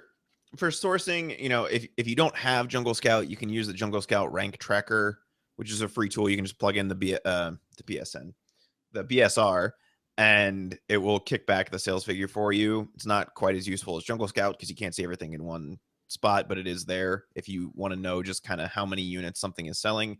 If you already have your product, the AdWords Keyword Planner is a really good free tool. And then Google Trends would be the other big one that's a huge help because it really shows seasonality, right? Yep. So somebody asked at the beginning, Scott, and I don't know if you're still on, but somebody said, "Hey, I see a bunch of big spikes there. Was that you doing a whole bunch of giveaways or what?" And every product has a season. Yeah. Right. And some of them have multiple seasons. And so you'll see some spikes in the fourth quarter. You'll see some spikes maybe in the summer, in the beginning of summer. If you have certain kinds of like kitchen products, you'll see it in the fall will spike a lot. Google Trends will tell you when a good time and a bad time for that product is. And if you see something that spikes really high in the summer and then doesn't sell well the rest of the year, maybe that's something you avoid. Right. And that's not something that you can tell through just about any other free tool. Camel will give you a decent idea, but Google Trends will give you probably even a better idea of the product as a whole. Yeah. All right, Chris, I think that is going to wrap it up. I'm going to go ahead and flip it over to our camera. Let's see. I got to stop screen sharing, and then I need to, hey, everyone, there we are. All right, so where we are still here. We are still live. Still have some water left, but we don't have water left in the glass. So we are definitely hydrated. So guys, I want to just thank you for attending. Hopefully this has been helpful. Hopefully this has given you that insight that maybe you were needing. Maybe you're in the beginning stages wherever you are. I know there's a lot of people that came on that were all different, different phases. Some people knew what Amazon FBA was, some didn't. So hopefully this has been helpful, and hopefully this is giving you some action steps. Chris, you have put up the links for downloads, right? That was up. If you guys haven't gotten it yet, look at the green box right above the chat bar where you've been asking us all those questions. It's right there. Yeah, that was there for almost the entire time towards when we were doing the live Q&A. So yeah, if you guys didn't get that, go ahead and download that. So yeah, and you'll have all of the downloads in there as far as what we went over the swipe files for the sourcing and all of that good stuff. So again, just wanted to say thank you so much for attending. I love doing this stuff, guys. If you guys couldn't tell, I get all excited about just talking about it and helping people, and really just excited to be around like-minded people that want to build a freedom business. That's what I look at this as, is a freedom business to allow us to do more of what we want to do. And the other thing I probably should have mentioned too is, like, going into a business, you're really coming up with products that are potentially going to help people or going to make people's lives better. So that's something to feel good about too. So, understand that if you can find, products that help people's problems, that's not a bad thing, right? And you can feel good about it. So just want to leave you with that thought as well. So Chris, is there any other advice or anything you want to give people before we wrap this up? Yeah, and I think it's the big secret of anything, Scott. And it's the secret of getting ahead is just getting started, right? Yeah. You and I say that all the time. You say it. I mean, it's really the call to action of your podcast, which is take action, right? Everybody that's been on here tonight, all 887 of you that sat down with us tonight, you now have all of the tools that you need to make this business a reality for you if it's something that you're interested in doing, right? Take what you learned tonight, take that next small step, go source a product, go talk to a supplier, go do whatever you have to do if this is something that interests you, and start to make your own future. That's realistically all that you guys need to do. You just need to get started. Yeah, get started 100%. And to also just, highlight on that is, so many people are looking for that magical tool. They're looking for that magical secret. There is no secrets, guys. Like what I just gave you. I mean, there's black hat stuff that you can do that could get your account suspended and stuff that, wouldn't be good.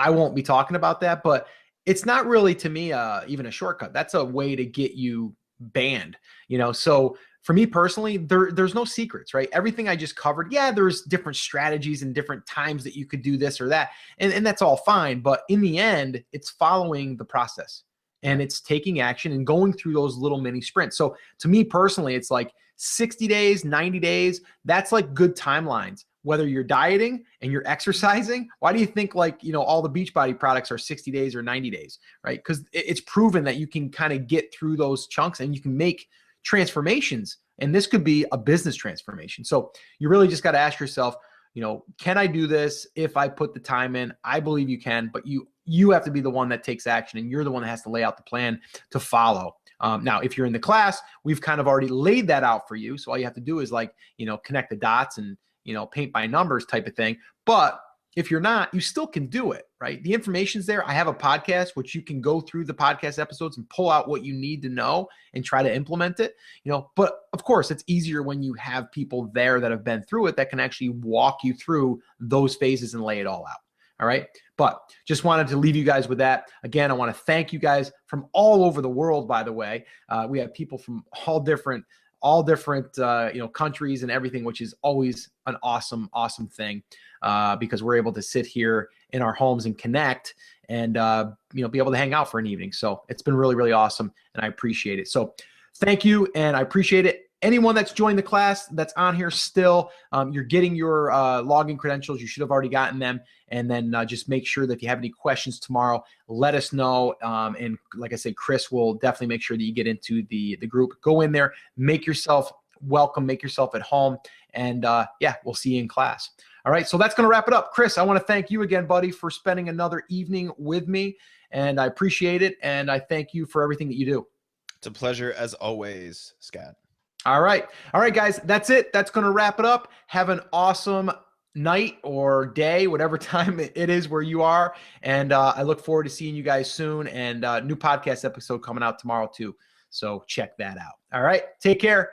Have a good night or a good day. Take action.